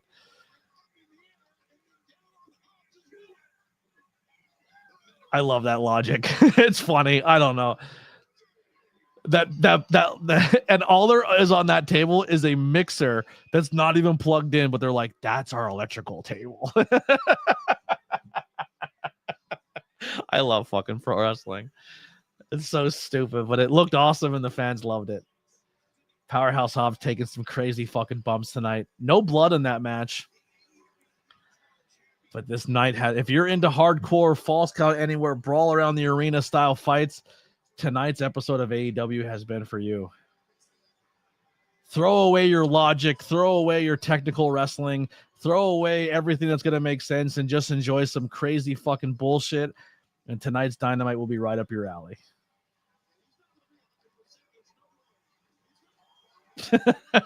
That, like, Shibata.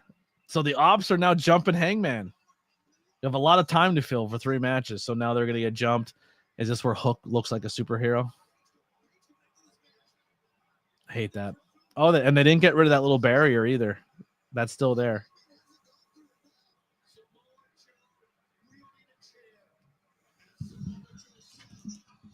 Sorry if I lost you guys with my stupid rant.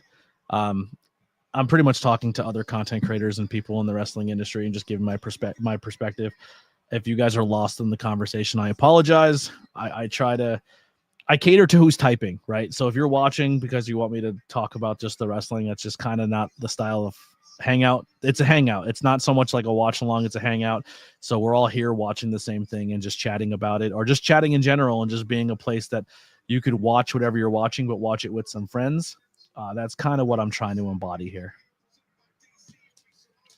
Where you're hanging out in a room full of people all watching and chatting about the same fun things, and having good conversations in between it. Do you ever go watch a wrestling show and you guys talk about your favorite movie and video game for 5 minutes while the match is going on? That's kind of what we do.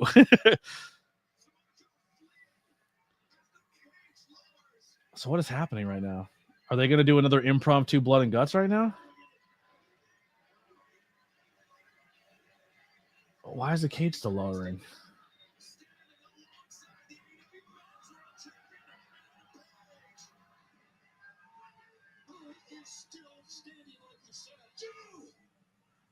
Joe! If you wanted me inside of a steel cage, all you had to do was ask, you dumbass! So I guess they're fighting in the next show, Full Gear in a cage match. Full Gear! Leave Chopin at home! And Full Gear, you leave Will Hobbs in the hospital! And Full Gear, Samoa Joe versus the Hangman in a steel cage match!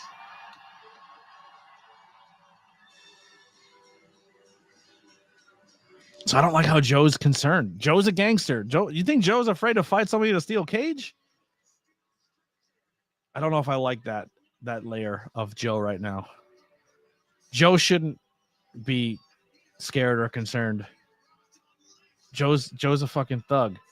Joe walked into a match with him and fucking Swerve Strickland and was just like, yo, like, you boys need to realize that I am the factor in this match. I'm the factor in this match. He has a great voice. I don't know. I don't like the concerned Joe vibe. What do you guys think in the chat? Am I off on that one, or is it just good character building?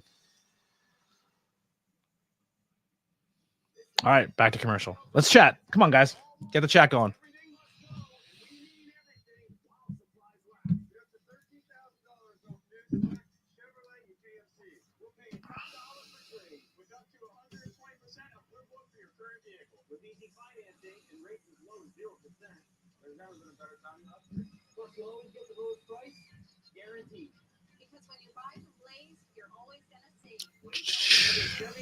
Fucking social media. I'm just waiting to get messages. Hey, can you please stop fucking saying stupid shit on the internet?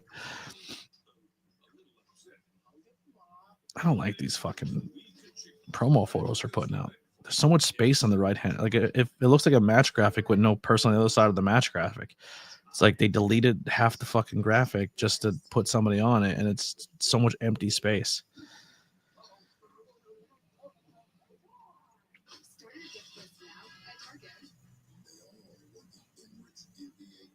Chat, where we at? What are we doing? What do you guys want to talk about?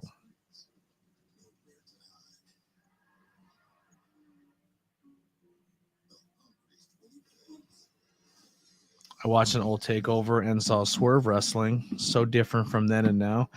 Yeah, I would honestly, when Lily obviously still likes wrestling and makes content, but it's just so hard to do as much as I want to do.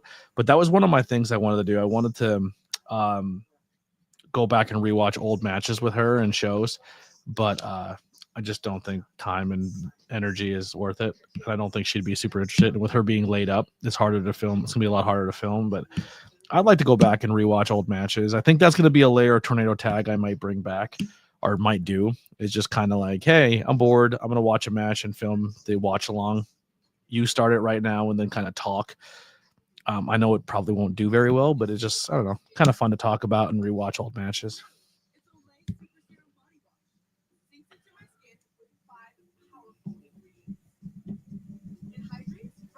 or let people in the Discord know that we're going to do it and maybe film it, but allow the Discord people to hang out with me as it as well.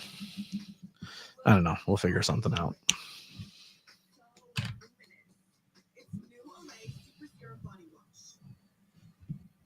An overhead camera for Lily. Yeah. Well, I made a joke yesterday saying that while she's laying in bed, I can put a camera on one side of the bed, a camera on the other side of the bed, and then a camera on the dresser facing us on, and then record episodes of the podcast while laying in bed. And then I was like, boy, all those camera angles, we could film more than podcasts. But her back is being in recovery. We have to be responsible.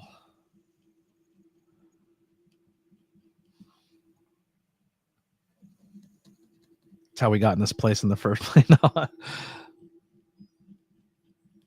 I could feel the eye roll from the other side of the room.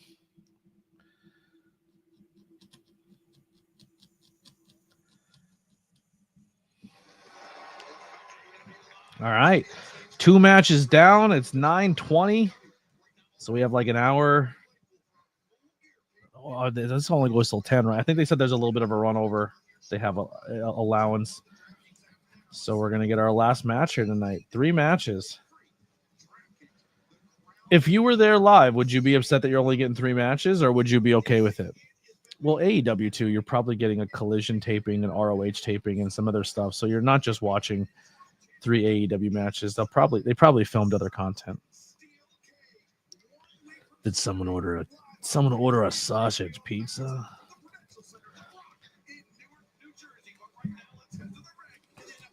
This pizza box has a hole in it, and that's not pizza at all. This venue, the Greensboro Coliseum, the First Rise Coliseum, is the greatest pro wrestling venue in the entire world. How dare you, Tony Schiavone? So many great moments that I witnessed as a fan and as working in wrestling for many, many years.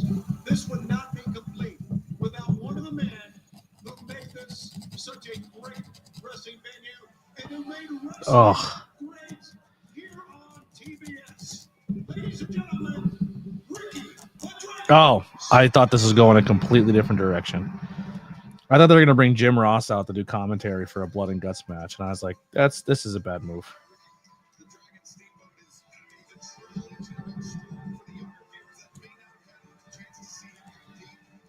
So what's Ricky Dragon Steamboat going to do before a fucking Blood and Guts match? Just come out and shake everyone's hand and leave?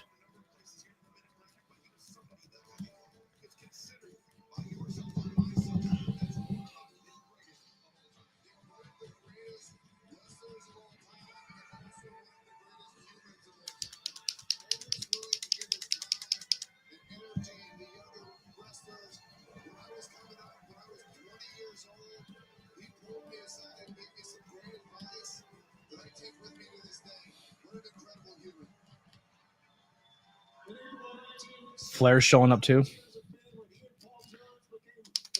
No, thank you. Flair's another one. I'm just like, I respect Flair, but he's another wrestler that I'm like, if I never see again, I'm fine with it. He's just kind of another one that's ruined his own fucking legacy, being his character, I guess.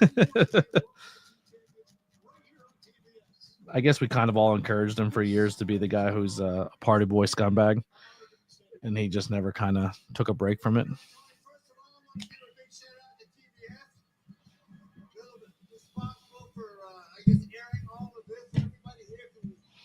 You want to do some more takeover match content? I'm down.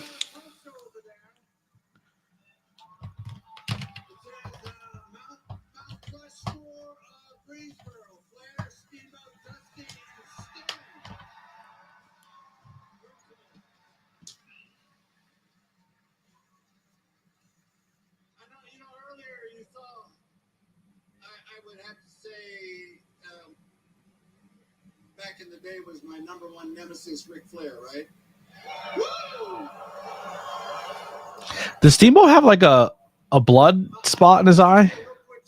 Or is that just the way his eyes are kind of... It looks like his one eye's fucked up. Like, you know when you got like a broken blood vessel in the corner of your eye? That's what it looks like on Steamboat's one eye. But I can't tell. It looks it, though. And Ric Flair went to Jim Crockett he said, you got this new kid that's just come in. I kind of like what I see. I want to try and do something with him. Well, come on. FTR. Blah, blah, blah, blah, blah. Get it together, old man.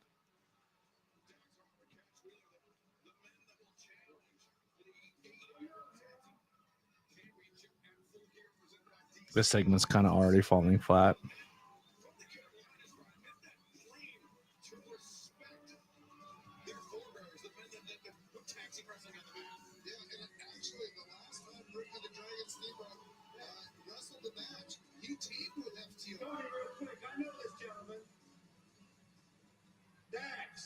Okay, real quick, I just want to give it a little friendly mention here. A few years back, I had my hand in working with this gentleman. And I saw back then what's come to fruition today. Yikes. He's climbing that ladder and he's making it up. Thank you. Yes, Ricky, I can't believe I am standing in the ring with a legend.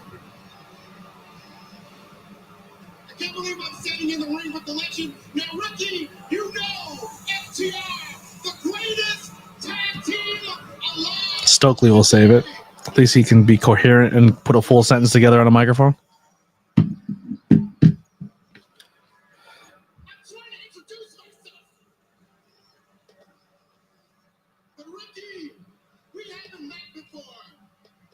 I'm right here, Ricky. My name is Stokely, a.k.a. Big Stoke, emphasis on big. And no, I am not Denzel Washington. I know a lot of people get us confused. Stokely's great. And Ricky, you are synonymous with professional. You are synonymous with professional wrestling history, and especially history in this building. What is ironic? Because next Saturday, November 22nd, Full Gear, live on pay-per-view, Newark, New Jersey, FTR will make history when they become three-time AEW World. Does FTR win that match, you think? Do you think FTR go ahead secures the victory here over Brodito? I think Brodito had a good run. I think it's time, though. I think FTR takes it, and I think them and the Bucks maybe get another feud again. Do you have Macho Man's phone number? Haven't seen him on TikTok in a minute.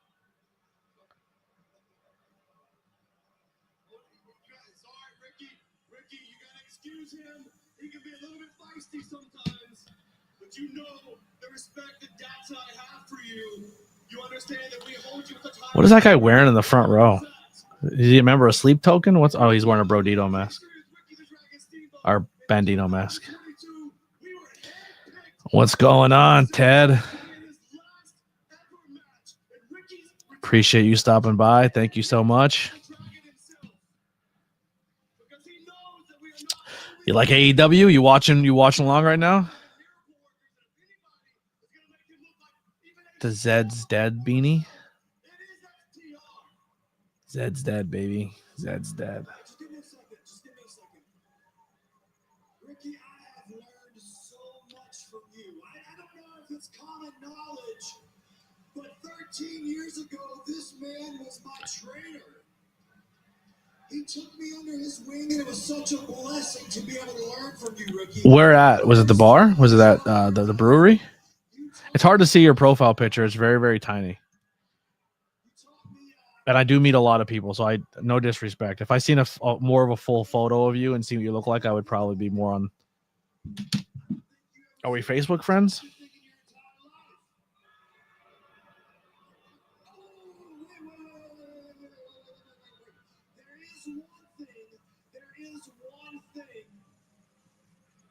One thing that I did not teach you is that your attitude has gone in the toilet.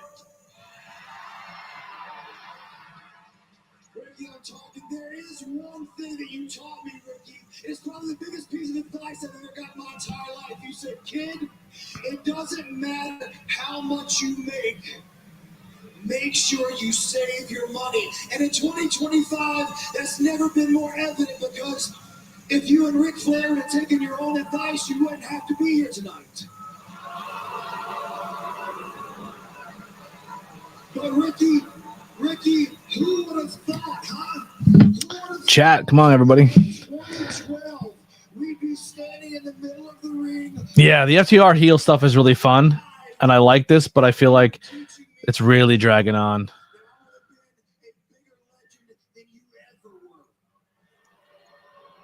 I don't know how they're going to shoehorn Ric Flair into this, though. Oh, yeah, his eye is fucked up. The crazy thing is Ricky can probably still go.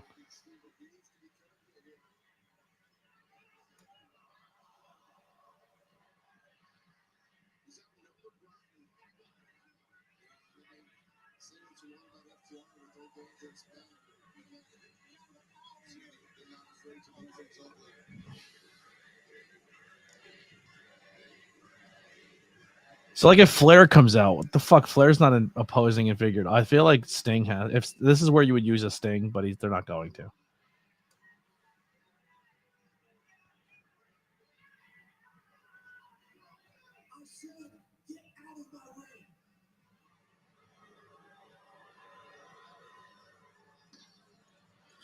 I would agree, Ted. But their fucking matches are so good. I'll watch FTR and the Bucks fight every single week. I think they're so good. Their matches are so. It's like watching Kevin Owens and Sami Zayn. You might have a stinker here or there, or one that doesn't meet the same expectations of another match, but overall, you're gonna get some really good stuff. Like if the Briscoes were still alive, I would watch the Briscoes and FTR every week. Sometimes discretion's a better part of valor.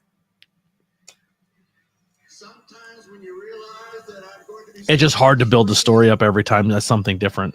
You can't keep saying we're the two greatest and keep fighting over and over and over again.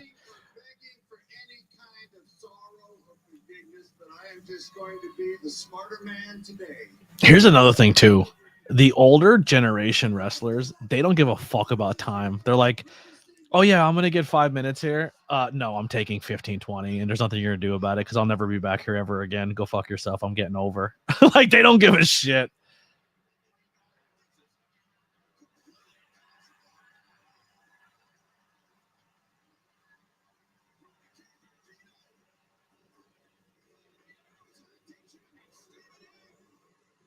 I like that Bandito mask, that black and gold one. Kenny and Ibushi would be a fun tag team division, but I think Kenny's still looking to do some shit with Okada and all that stuff. I don't even really know what Kenny's doing. I haven't really watched weekly wrestling in quite some time. I'm getting back into it right now. I took a little bit of time off. That is sick. I love that. The springboard fucking German suplex. Yeah, they definitely need to solidify more tag teams. Ibushi's out for 2 years. Oh, he got it. That's right. He got injured on a recently.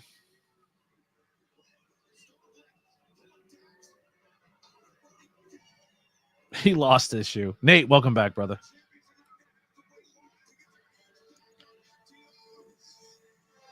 Oh, they're still going.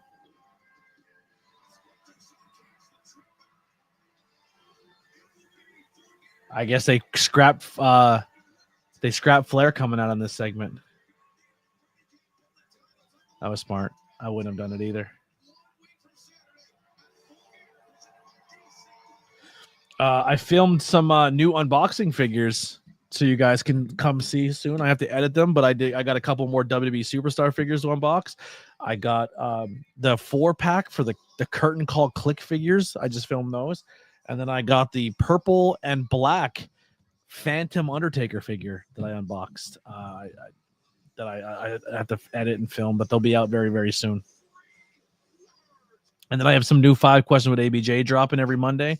So I have a figure unboxing and a 5 questions dropping every Monday for you guys.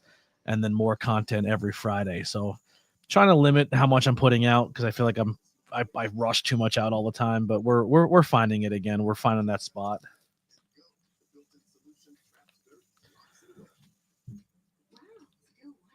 The upgraded strip has 75% more scrubbing power. And it's about that time. Do we take another break, chat? A quick oh, I can't. It's not even here no more. Never mind. No break. Getting ABJ on 2 different channels is as good as it gets. I'm on a bunch of different channels, brother. I'm on High Tension. I'm on ABJ. I'm on Tornado Tag. I'm on Twitch. I'm on Facebook. But also, we got the I don't know if you're watching the vertical, so you can see my whole background, or if you're watching on the really tight one. The vertical stream seems to be the most popular. People are really digging vertical. C Fluid, I think you're watching on the full size stream, which is awesome. The Twitch channel is also just Anthony Blackwell Jr. But I don't get a lot of viewers over there. The main course is essentially the ABJ YouTube channel. Yeah, I don't just significantly do Twitch, just like everything I make goes on Twitch and YouTube. But I definitely have old wrestling video games. I just have to find a way to stream a lot of them. Because I have the old school systems. I think I just need a special adapter or plug to make it work. About to hit 4. This is the type of support that helps the channel more than you know. Hitting the like, the share, the subscribe, commenting below, telling people what you're watching.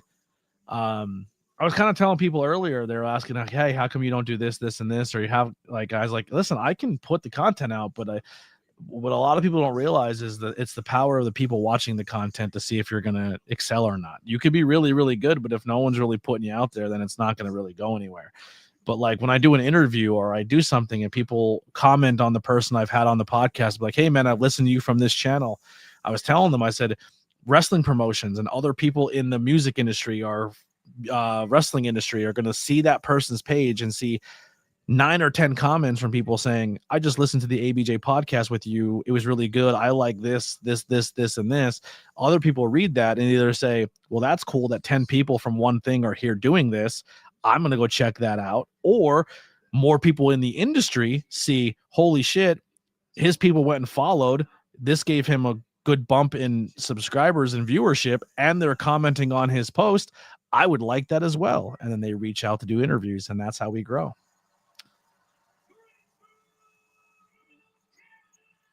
You're giving me an out so I don't have to listen to the god-awful karaoke. You're running a karaoke show and watching the stream? I love that. That's hilarious that you're sitting in a bar running karaoke with an earbud in listening to me. All right, well, we're at our last Blood and Guts match. It's 9:40. And Darby Allin is going to start off the Blood and Guts because, of course, he is. He needs to get beat up for an hour. Surprised he's not already bleeding.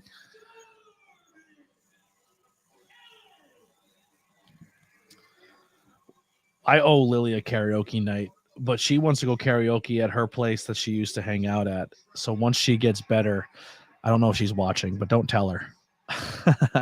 I want to take her up there for like a date night and go do karaoke. It's supposed to be really fun. I've personally never been there, but it's supposed to be a good time. I didn't hear who they said will be the guy coming out for the Death Riders. Is every Death Rider entrance going to be coming for the crowd? That's funny. Wheeler Yuta started off. What a nice gentleman. What a sweet, sweet boy Wheeler Yuta is. I know he's a scumbag here at AEW, but I've got to work with him a few times. He's a good chap. Very talented too. So good.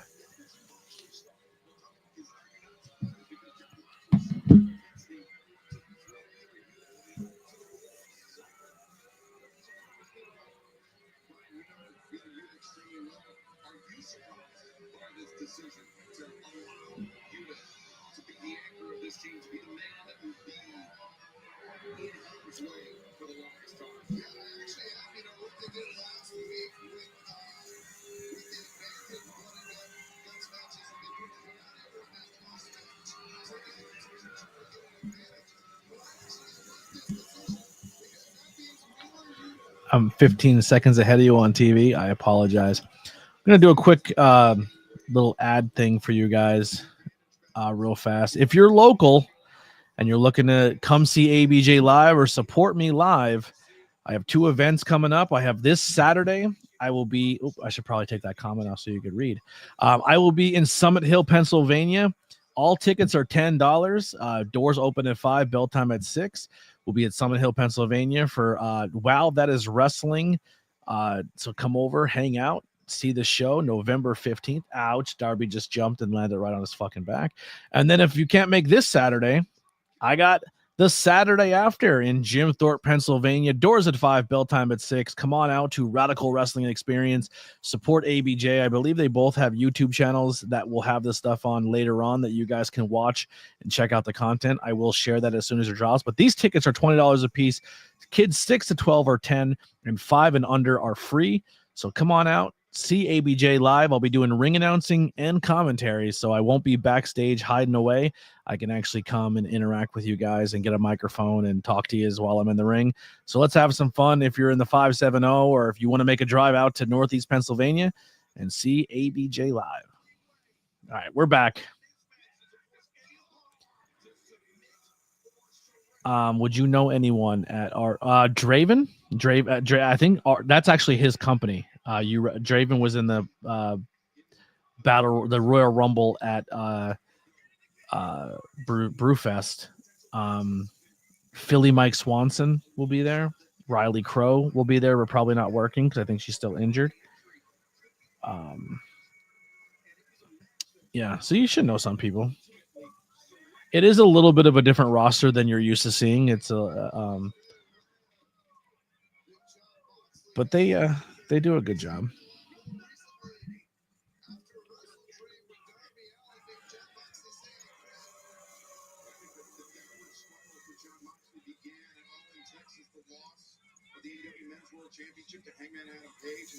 I know a lot of the fans and everyone loves Darby, but man, his matches are not my favorite. Not my favorite matches. Yes, Draven's been around quite some time. He also has a wrestling school. He was the one I told you if you really wanted to start training and be actually under a trainer and get your name out there and do things the proper channels, Draven would be a good guy to train with. Did you go to the Pilger training facility on Monday night? Because that's another opportunity to get actual training as well.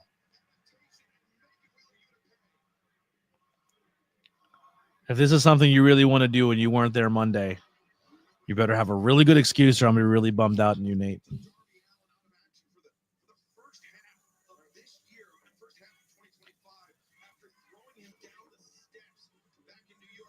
Oh, I thought they had. Oh, that's right. He had to redo a lot of things, Draven. I forgot about that. So yeah, a lot of his stuff isn't up and running yet.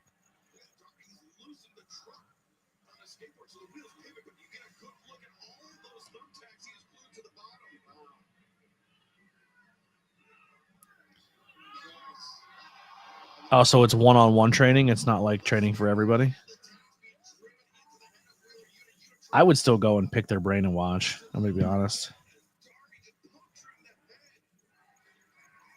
That's maybe why they didn't call me. Because I told them if you want me there, call me, and I didn't get a call, so I didn't go.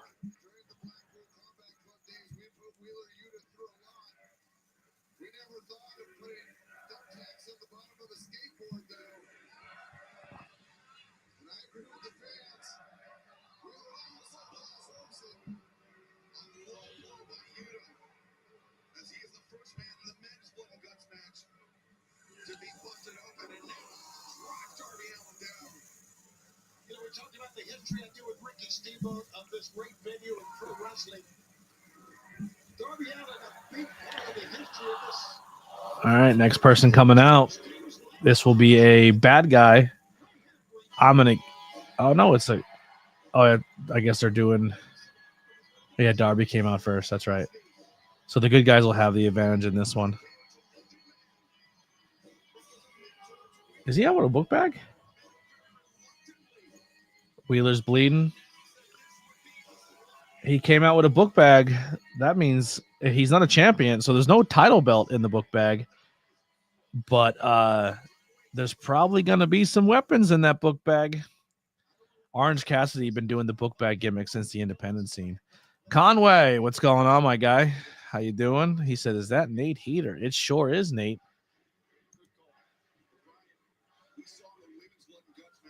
You were there Tuesday helping Tyler out. That's what's up. Camera work has been a lot better this Blood and Guts. Yeah, they're figuring it out more. Oh, he's stabbing him with the sunglasses. Orange Cassidy not doing the slow play this time. He is fighting it up.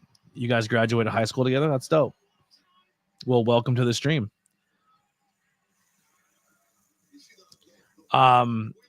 No. When Orange Cassidy was doing the book bag gimmick, he was the independent champion. He was the IWTV independent wrestling champion of the world. Actually, it wasn't considered a world title at that point yet, but he was a champion of that, and he would come out with the title in the book bag. And then he lost the belt to Chris Statlander, and then I forget who she lost it to, but then Wheeler Yuta got it, and then I got to watch Wheeler Yuta and his partner tonight, Daniel Garcia, fight for the IWTV Championship in New Jersey. I'm not sure if Curryman was ever the IWTV independent wrestling champion. I'd have to look it up.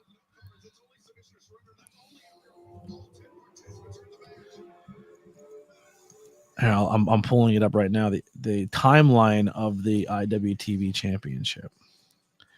Jonathan Gresham had it for 226 days, 7 defenses. Tracy Williams had it for 309 days, 17 defenses. Orange Cassidy had it for 146, 16 defenses. Chris Statlander had it 14 days, 1 defense. Orange Cassidy won it back off of her for 104 days, 6 defenses. Eric Stevens, 1 day, 2 defenses. Warhorse, 532 days and 45 defenses. Lee Moriarty, 62 days. Wheeler Yuta, 155 days. And the current champion is Alex Shelley, and he still has it. I could have sworn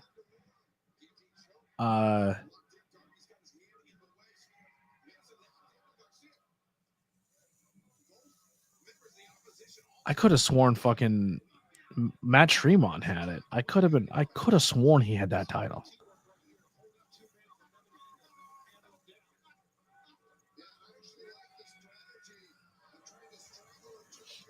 Maybe there's a different belt out there that I'm thinking about, but Alex Shelley is currently the champion.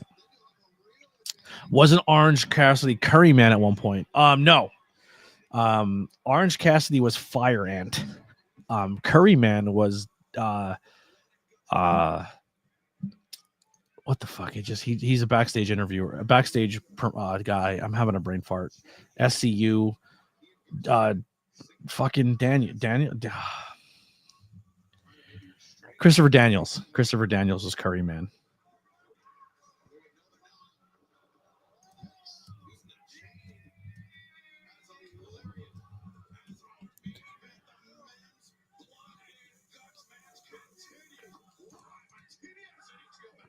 Yeah, Christopher Daniels.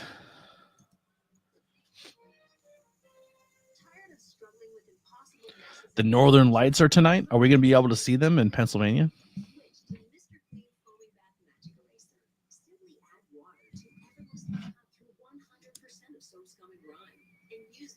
Extra durable throughout your home, in the kitchen for burnt on food, and on walls to remove scuffs and marks. It even erases 3 times more permanent markers than white.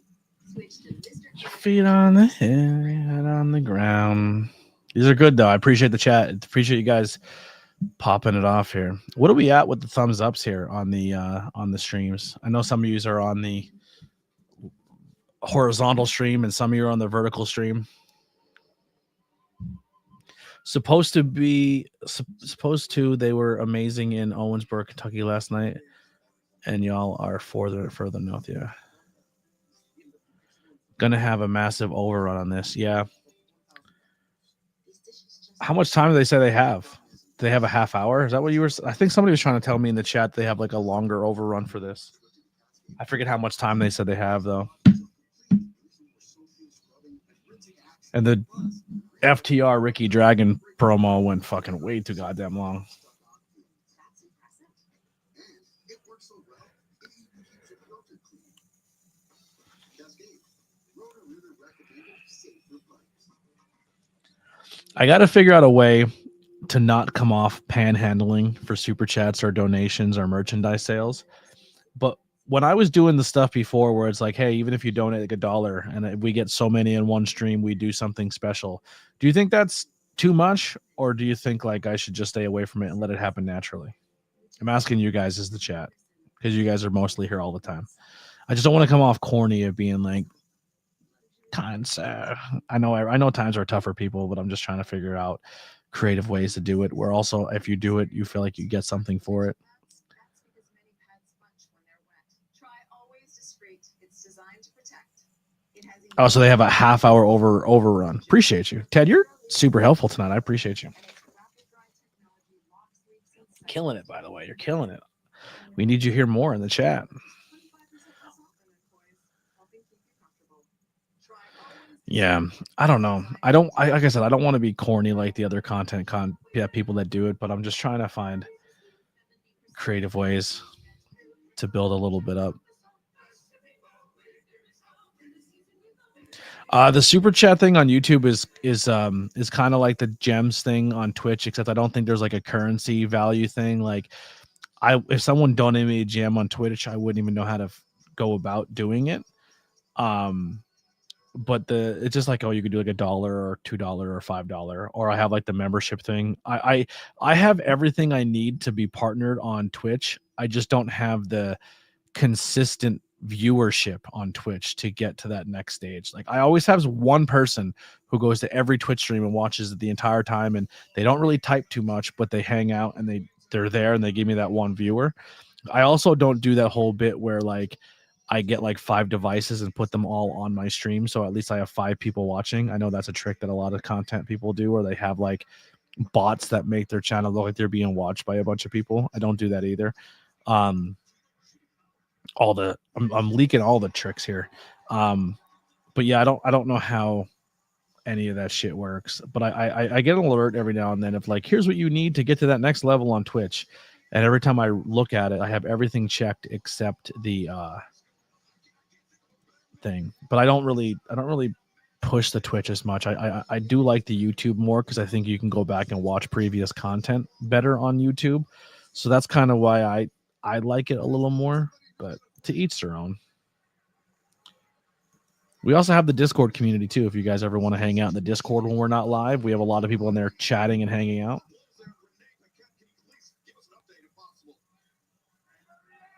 I started following your reviews and interviews from my suggestions on YouTube, and I love the wrestling beer content. I used to run a brewery tap room, and I've had shows once a month. So you hit all the boxes. That's perfect, dude. I love hearing that. I generally, like, you just made my fucking night. Like, I struggled for a long time where I thought YouTube wasn't putting me out there, or if they were putting me out there, maybe I wasn't good enough for people to give a shit. So the fact that you're here really, really, really makes me feel good. So I appreciate you. So Jay Briscoe's out of the match. He's too injured. So who are they replacing Briscoe with?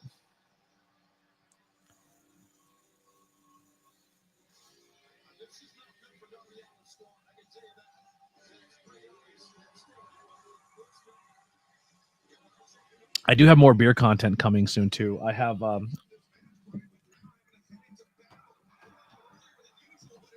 I'm going to be honest, Edge wouldn't be a bad move if he's not going to be doing the John Cena thing. He made himself available, and it seems like WWE's not interested in it. So who knows? But I have this Russian Imperial Stout from a Droid Theory that we have to drink. But I'm doing this one with Lily because she likes stouts, and I'm not a huge stout drinker. So I'll taste it and she'll kill it. I have from a Droid Theory 2. This one's called Killing Machine. Another cool beer that we have to review. That's on the list. And then my brother also got I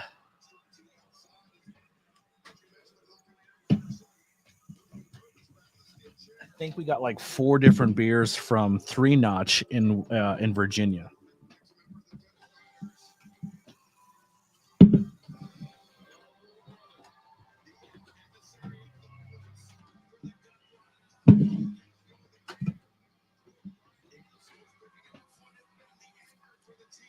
Maybe I only have 3 different styles. Well, fuck it. I might open one of these right now if I have multiples. But I have a red ale, a Firehouse beer from 3 Notch.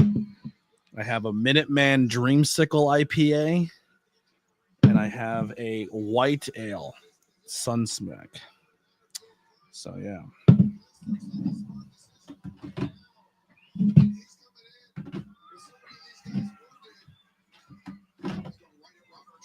I think I'm drinking the Dreamsicle right now.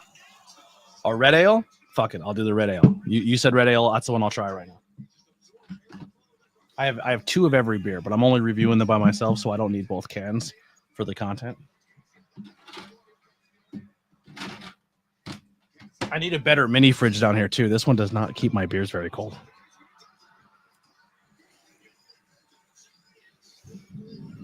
There's one return that would top Cope. Kenny? If Kenny came out?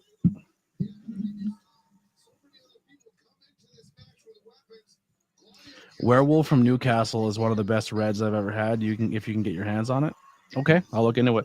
You're going to get a little preview of the content early, so I'm going to crack this open for you guys tonight as Darby gets shucked across the ring like a fucking rag doll. I'm not pouring into a glass. This is a good red ale. I like this a lot. This is very tasty. It almost drinks more like a lager than an ale, to be honest with you. This is a very good Firehouse beer.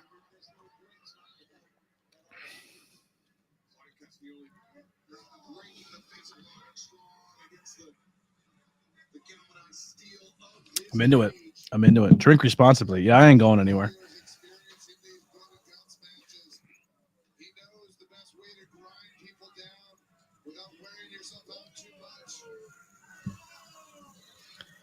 I had an episode I was going to do for Oktoberfest too, but I just ran out of time.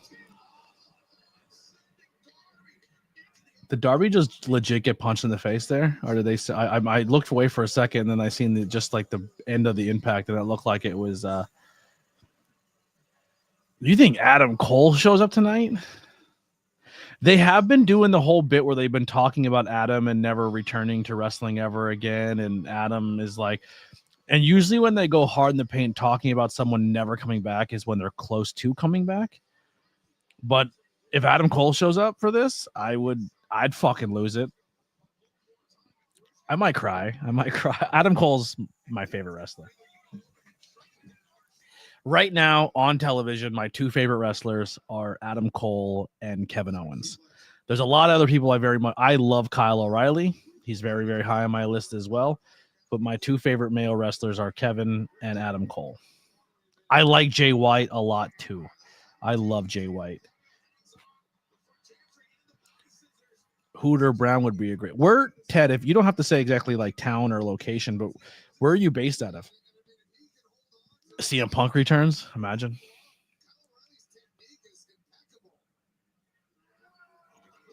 See, when you said earlier the Zed is Dead hoodie guy, I thought we met in person somewhere. And then you're saying, no, you found me through YouTube suggestions. I thought we met like at a show or a brewery or something like that.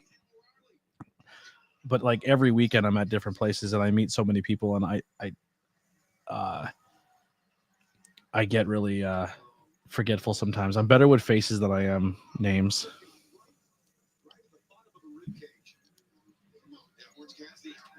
Why is Daniel Garcia dressed like Brock Lesnar? Like a tiny Brock Lesnar.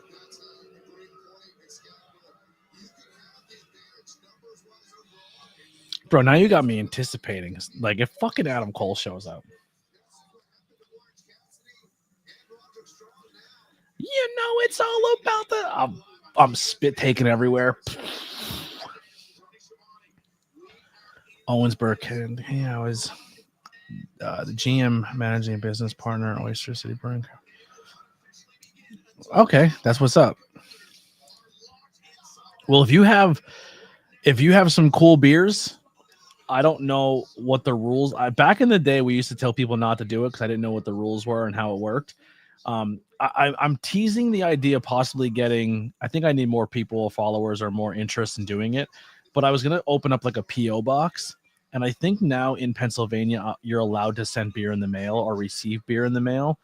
But if you ever have some cool beers in your area that you want to send over, I can look into the Adam Orange Cassidy just fucked up his up and over, and I hope he legit didn't hurt himself.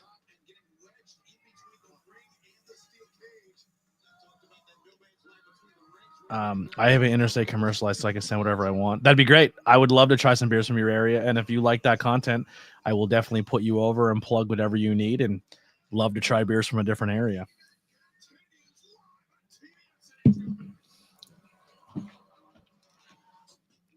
And I'm not afraid to die or get tortured or killed by a serial killer, so I'll give my address away. I don't care. It was a global brand for Jefferson Bourbon Reserve. I like bourbons and whiskeys. I don't drink them as much as I used to because they get me in trouble and I time travel. But I like those too. We're on commercial. I'm glad I busted this beer out because Lily stole my other vice. She took it from me. Man, I'm super happy that fucking the stream went the way it went tonight. It makes my day. I'm glad that we have a new person hanging out and chatting and being interactive that was suggested by the YouTube algorithm. So I had someone who is pretty good at YouTube, and they looked at my channel and they looked at my reach and they looked at everything that my channel was pushing towards, and every single video that my content was being pushed to had nothing to do with people that would be into anything I'm into. And I didn't know how to fix it, and I didn't know what I was doing wrong. And then I created a channel for every one of my other channels to try to be like, oh, well, this is only wrestling, this is only horror, this is only pop culture. And that wasn't working. And I felt like I just needed a huge miracle for someone to find me outside, and my chances of growing are fucking slim. So the fact I have one person who found me through algorithms is really, really like, I just need you to know that it makes me feel better about me putting, because I'm at the point right now where I'm just making content because it's a fun hobby and it's a great way to talk to my friends, and if someone new comes along, great. But like, I just kind of figured if it hasn't blown up now in 8 years, it probably is not going to. So I'm just doing it for the love of the game at this point and not trying to grind so hard and push as hard as I once did, because I drove myself insane doing it. But yeah, that really made my night. What's going on? Welcome to the stream. I appreciate you. I don't know what one means, but we'll throw the ones up. I was gonna say your name, Essie, but I don't know if I've said that right. Is Essie your cat, and is their cat the boss? Is that how that works? Is this a channel dedicated to your cat, or is it a dog? That's a dog. That's definitely a Pomeranian dog, I think. I can't tell. It looks like a dog, but it also might be a cat. But the build of it looks like a dog. We'll find out. We'll find out soon, unless they already left. And the fact that StreamYard is allowing the vertical stream to be a thing, the vertical stream really pushes you out, because YouTube is really trying to make the vertical stream a thing because they want to compete with TikTok. So they're really pushing the vertical stream out hard. So it's a very, very great way to grow here.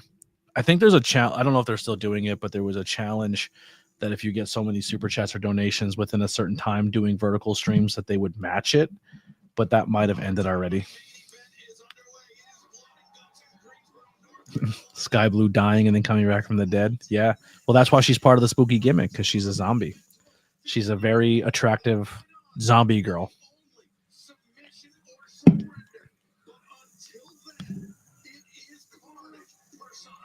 Yeah, they're really pushing the vertical out a lot.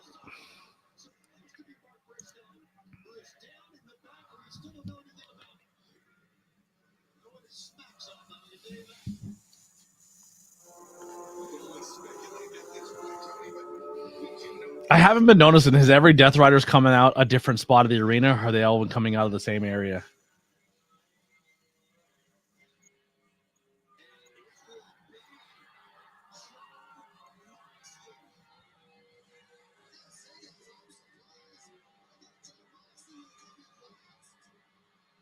So who's the last one coming out for the Death Riders? I also do like how they do that red light. Like they have that red light in the hallway. I love that. I love it so much.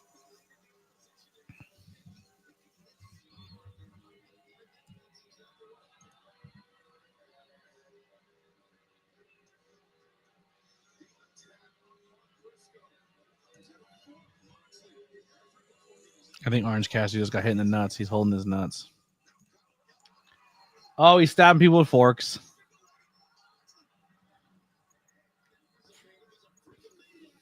He's a freaking maniac. I love Tony Schiavone. Oh, good thing he actually is not doing it because he slipped right down his whole face with that one. Is that all the? That can't be every member, right? Who are they missing still for the Death Riders? Pac. Pac's coming out last.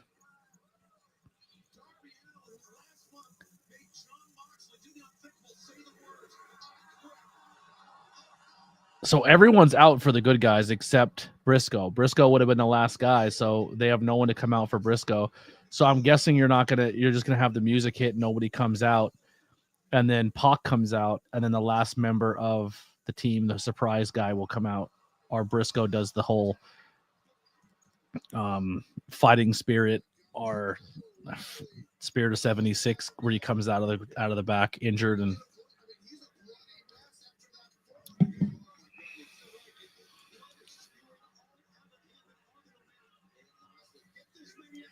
I'm sorry if I'm ahead of you. I apologize. Danielson comes off commentary as the last entrant. That'd be interesting.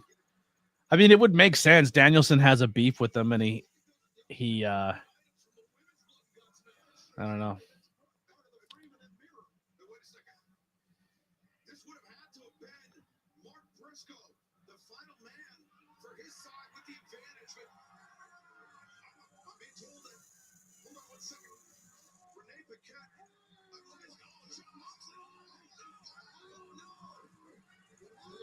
Renee Paquette's talking to somebody, or there's something with Renee Paquette. Thanks,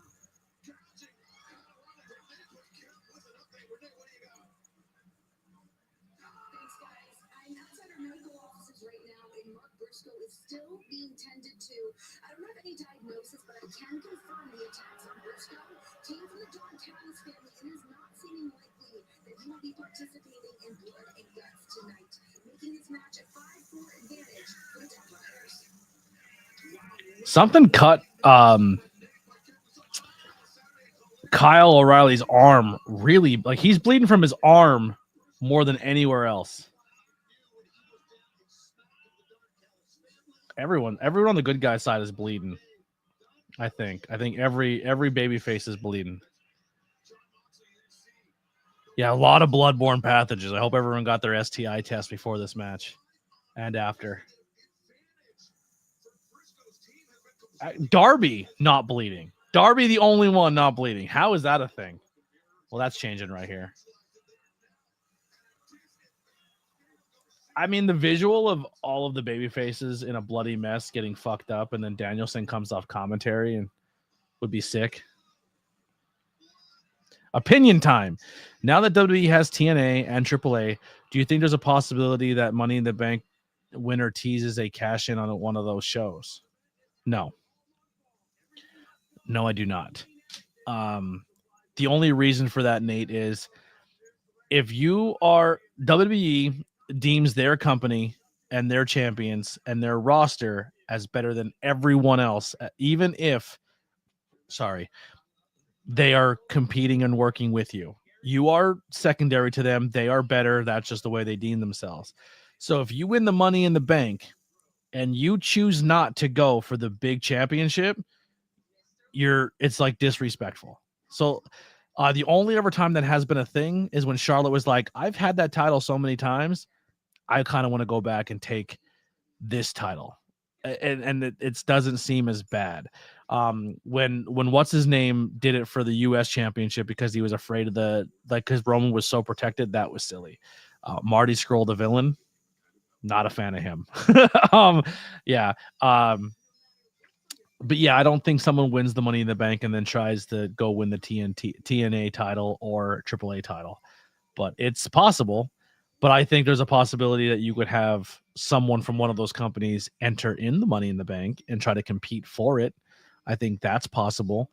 I think the TNA and AAA thing is just to try to break into new markets. We'll see if that's something that they stick with. But yeah, we'll see how that plays out as it keeps going.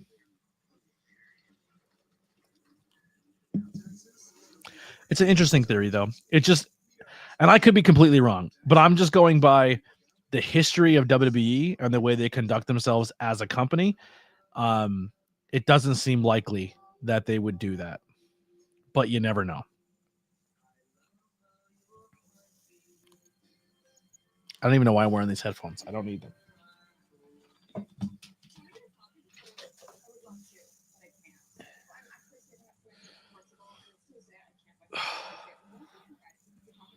You want to hear a weird statistic too? I don't think they've locked the doors yet. No, I get more viewers and more people to pop in and comment and talk when my hair's down, rather when it's up, than it's up. That's another weird fact about my streaming.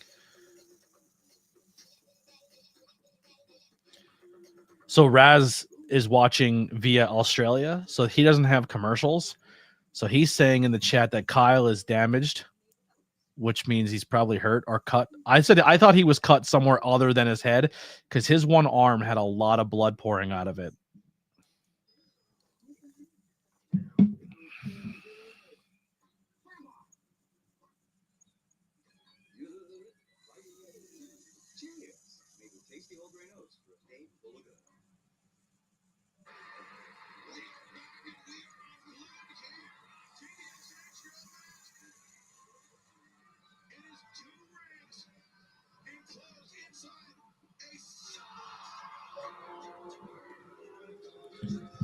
All right.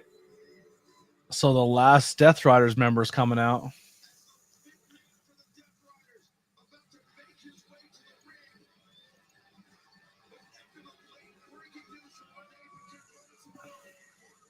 Dude, Pac looks like Austin Aries.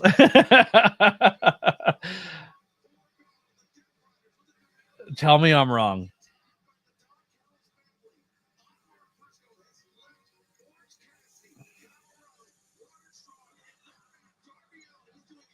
I knew that was going to be a spot. I just didn't call it out, but they did it at a really, really bad time. Like coming back from commercial and Darby climbs the top of the cage. Sorry, not Hell in a Cell. So Raz, you watched that, and for us in America, that happened as they were coming back from commercial. Was Darby was just falling from the top. So from the American standpoint, that was horrible timing. Dude, Pac looks like he moves slower since he put more muscle mass on.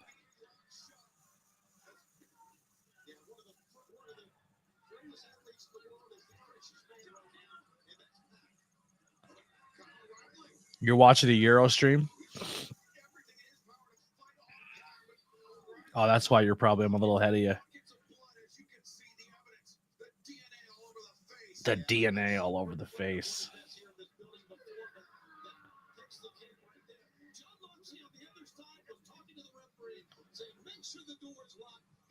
Well, the bad guys or the bad girls, the heels, won the women's Blood and Guts.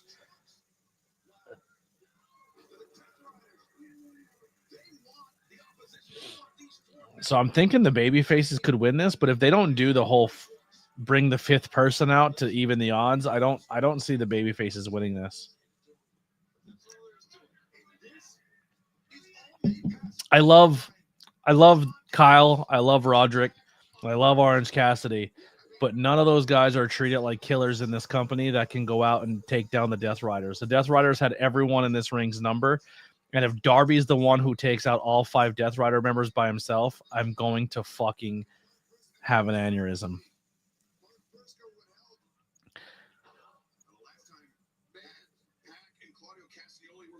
All right, so Nate's pick is Danielson comes off commentary. Raz said possibly Adam Cole. Dude, Pac is Scott Steiner big, but I still think he looks like Austin Aries. I think he got too big. I don't think he can move as well. Any other predictions in the chat? What do you guys have? If I had money, I would. Oh, Ted said Cope coming out. If I had money, I would buy whoever. Oh, here's the Spirit of 76. Briscoe. Mark Briscoe's doing the Spirit of 76 bit.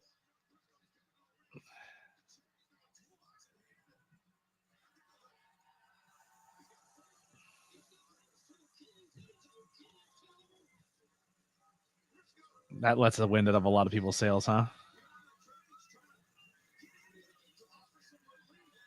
I still don't think Mark Briscoe is the guy that takes out this whole team either. I just don't think there's a star power on the babyface team that is equivalent to most of the bad guys.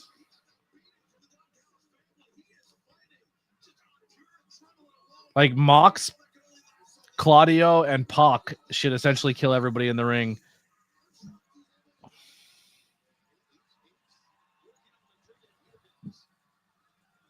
I think Orange Cassidy getting beat up backstage and then coming out and being the hero would have been more effective than Briscoe. We saw how devastating those rib injuries can be.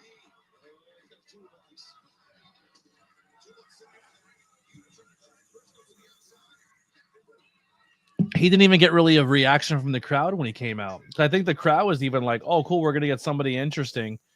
And no disrespect to Briscoe, he's a legend. I love him. Somewhere on this wall, there's a Dem Boys flag. But I just...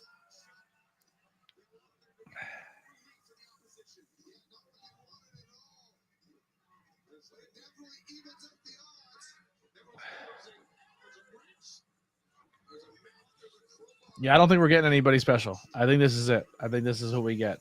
I think this is the match now.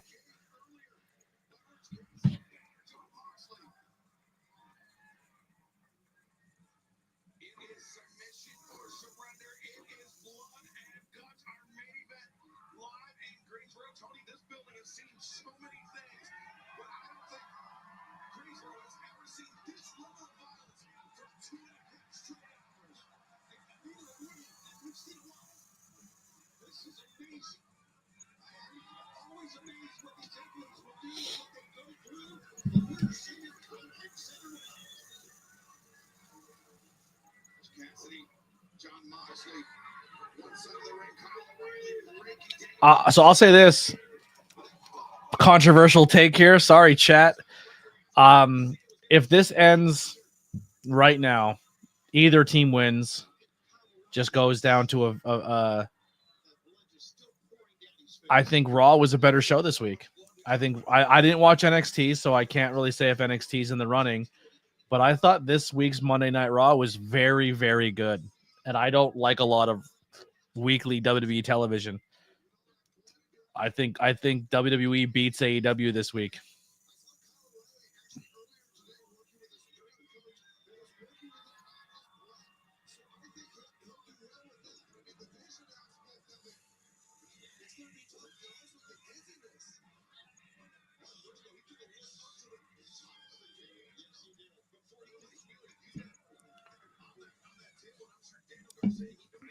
This is a great red ale. Yeah, I think overall, I think this show has been fine, but I don't think there's anything on this show that beats John Cena becoming a Grand Slam champion or the Kabuki Warriors winning the Raw this week gave us 2 title changes. No, he's not. No, he's fucking.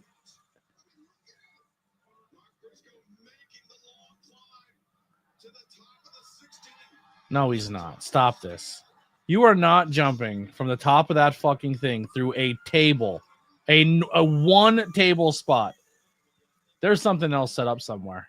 Wheeler just came up behind him, so someone's getting chucked.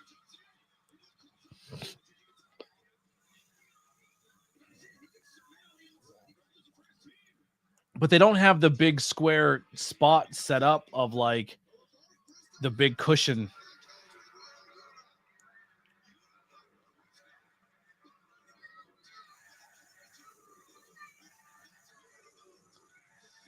I think Briscoe's stupid enough to do it. Or, sorry, not stupid enough. Crazy enough to do it.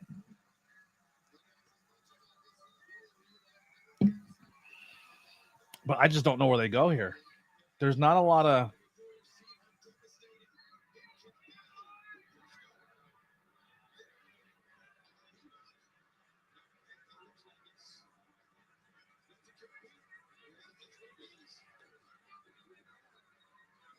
He's bringing chairs up there?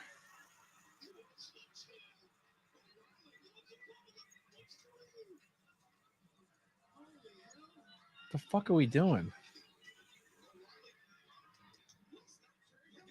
This is so redneck engineering. If anyone could do this, it would be Briscoe.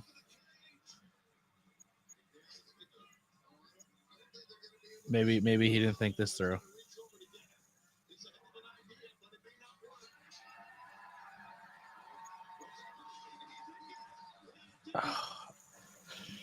All right. This can get wonky, chat.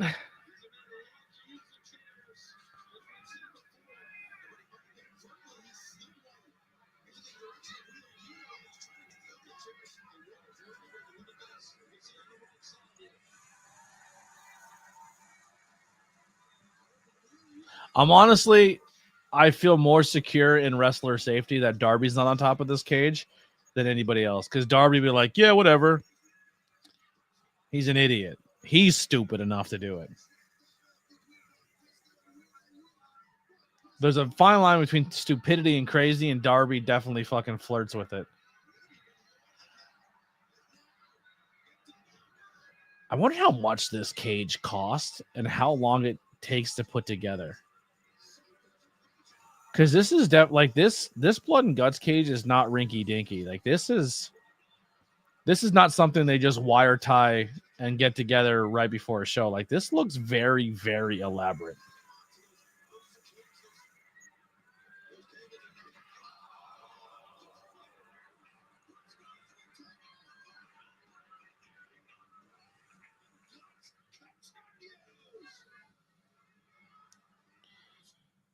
All right, we're back at the commercial. So we're at 10:24. We got about 10 minutes to go.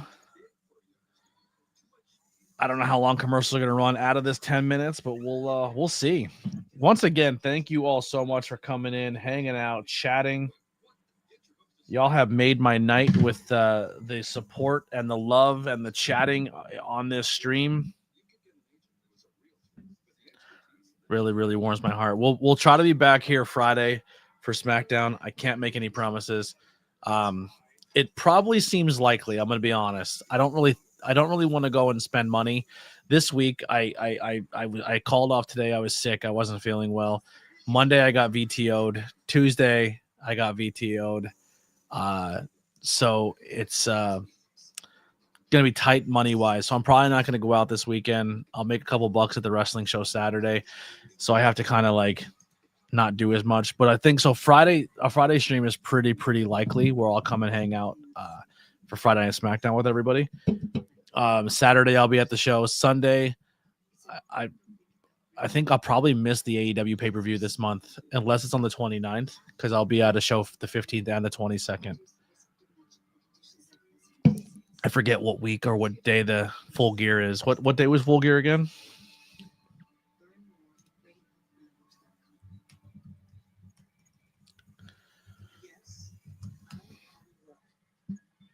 They say GLP-1 for weight loss is a shortcut.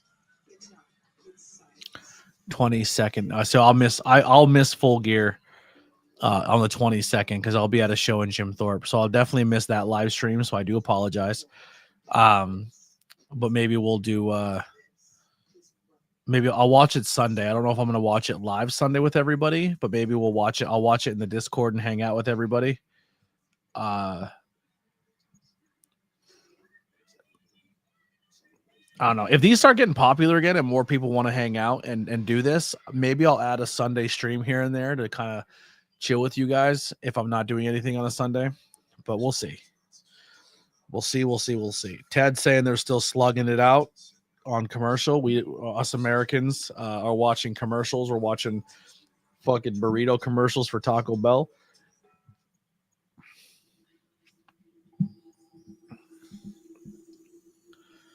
Also, if you want to see the content before everybody else, $5 membership gets it to you. We got tons and tons of content out there to watch right now. About 4 or 5 episodes of Not Cool.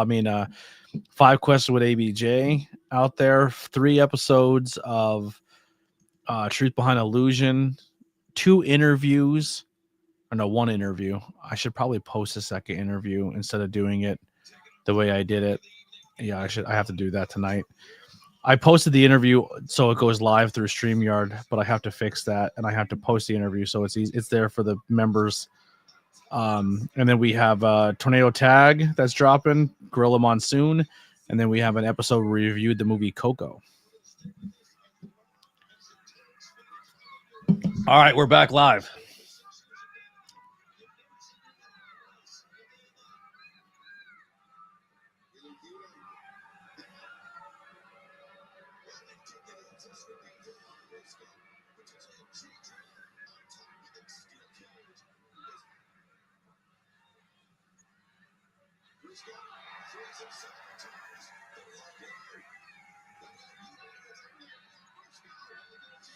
This is you have to quit to win, right? Do pins work? Pins and submissions don't work, right? You have to have physically quit.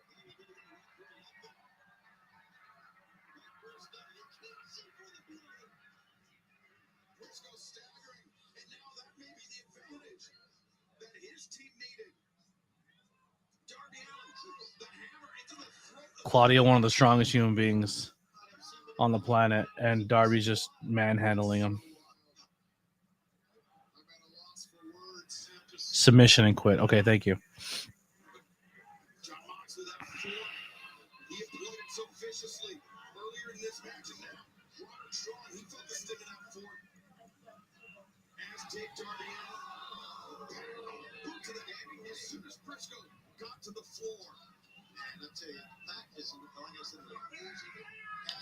Fucking Austin Aries looks great.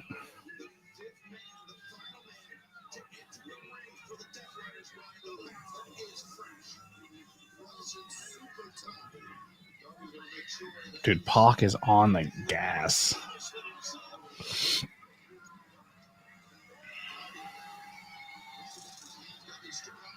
Someone has a taser. I thought I heard a taser. Oh, there's your surprise, Gabe Kidd.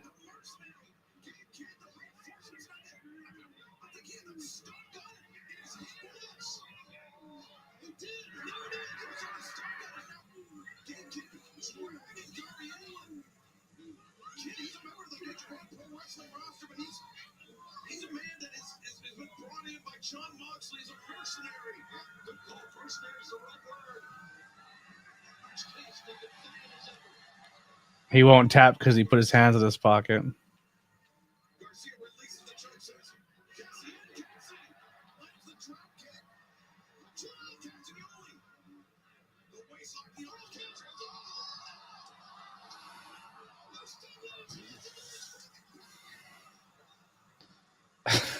Stapled his hands into his pockets.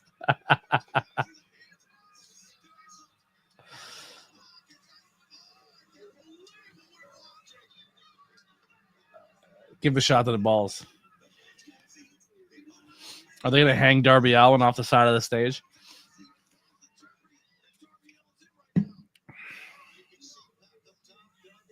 So if Gabe Kidd comes out, the guy who I would have come out and even the odds right now would be Jay White. I'd have Jay White come out.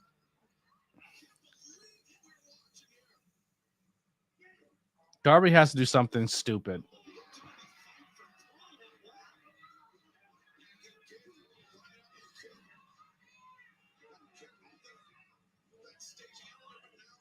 $10:30.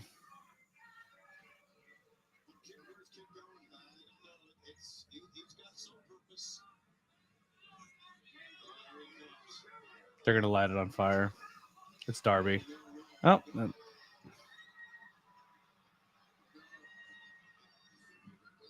Sorry, chat.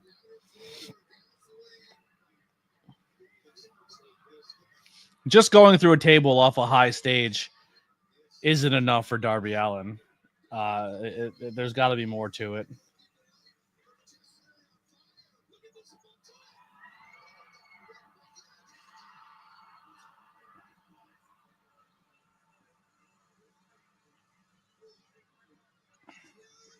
You fucking meathead.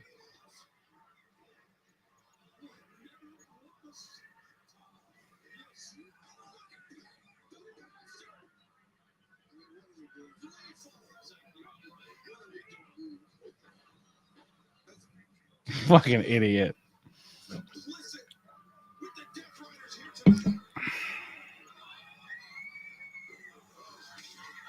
One, two. Trying to count how long he was on fire. Like not fully engulfed, but he was on fire on his back. 2, 3, 4. About 4 to 5 seconds. His back in certain spots were still on fire. That's enough to constitute a second, third degree burn if he doesn't have gel on. And I didn't see any gel on him.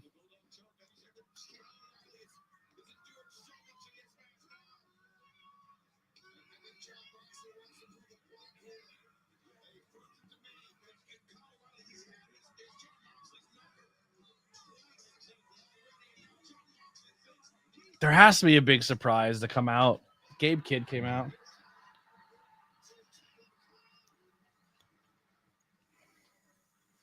I feel like the baby faces have to win the males if they lost the females. And the Death Riders are kind of at a point where they don't really. Oh, they're going to do the whole Kyle's neck is hurt or he has been hurt, and Roderick's going to quit for him. Briscoe is rushing back to the ring right now.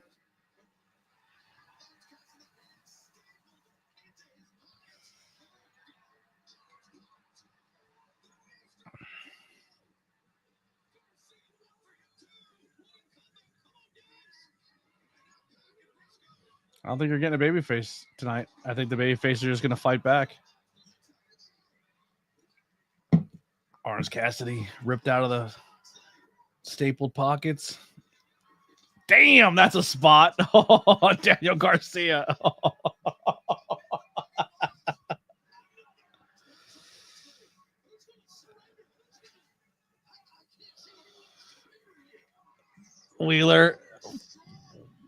Wheeler and Daniel can't go through a table to save their lives. There it goes.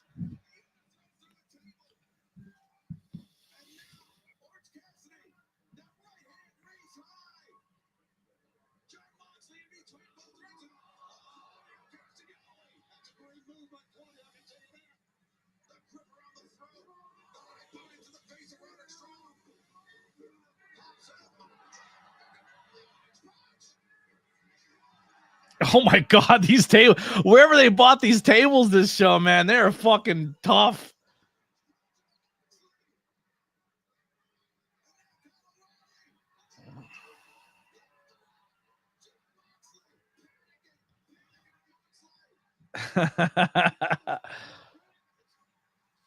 There you go.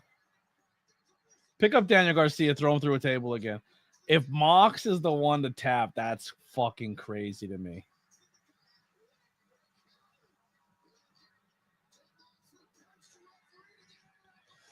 Armbar? Dude, Kyle is fucking leaking. Rolls it back into the ankle lock. His ground game is fucking amazing. I would love for Kyle to get the opportunity to say he tapped out John Moxley because Kyle is such a gangster. He did it. He did it. Kyle looks like the fucking hero. He deserves it.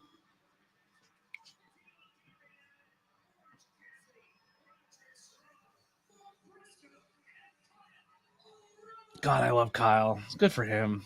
They need to put Kyle needs a TNT championship run or a fucking something. I want Kyle to have a fucking.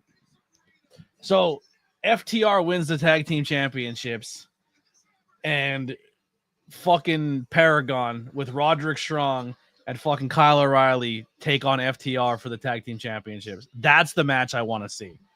I would love for Roderick and Kyle to be tag team champions in AEW.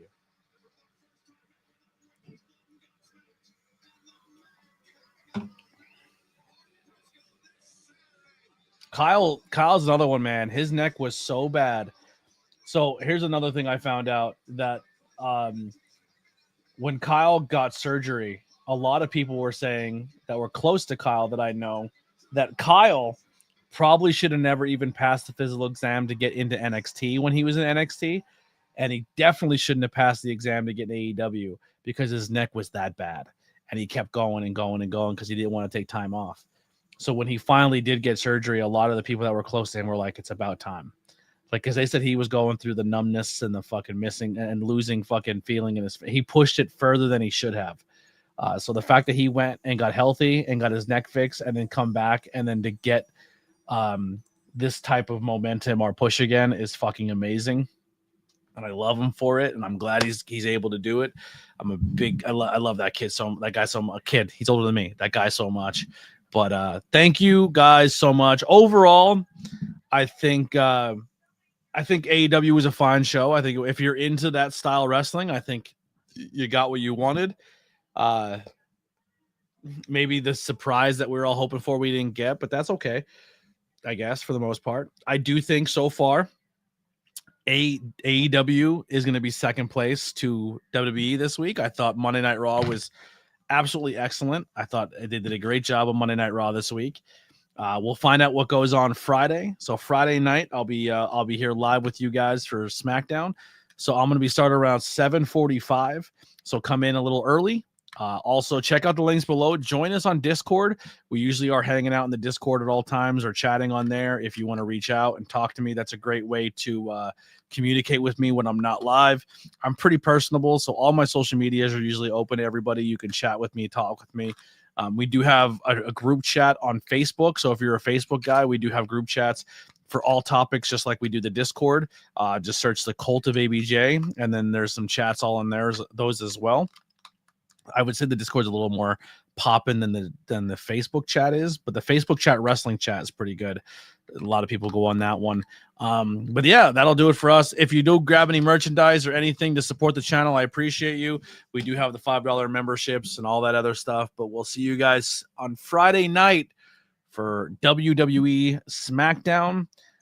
Thank you everyone who tuned in, hit all the thumbs ups, hit the shares, came in, hung out, means the world to me. Go watch some previous content. Help me get some free revenue. Also, too, go check out the most recent interview. And since because you guys were live here tonight, you get hype points on YouTube. So this is a brand new thing on YouTube. It's called hyping videos.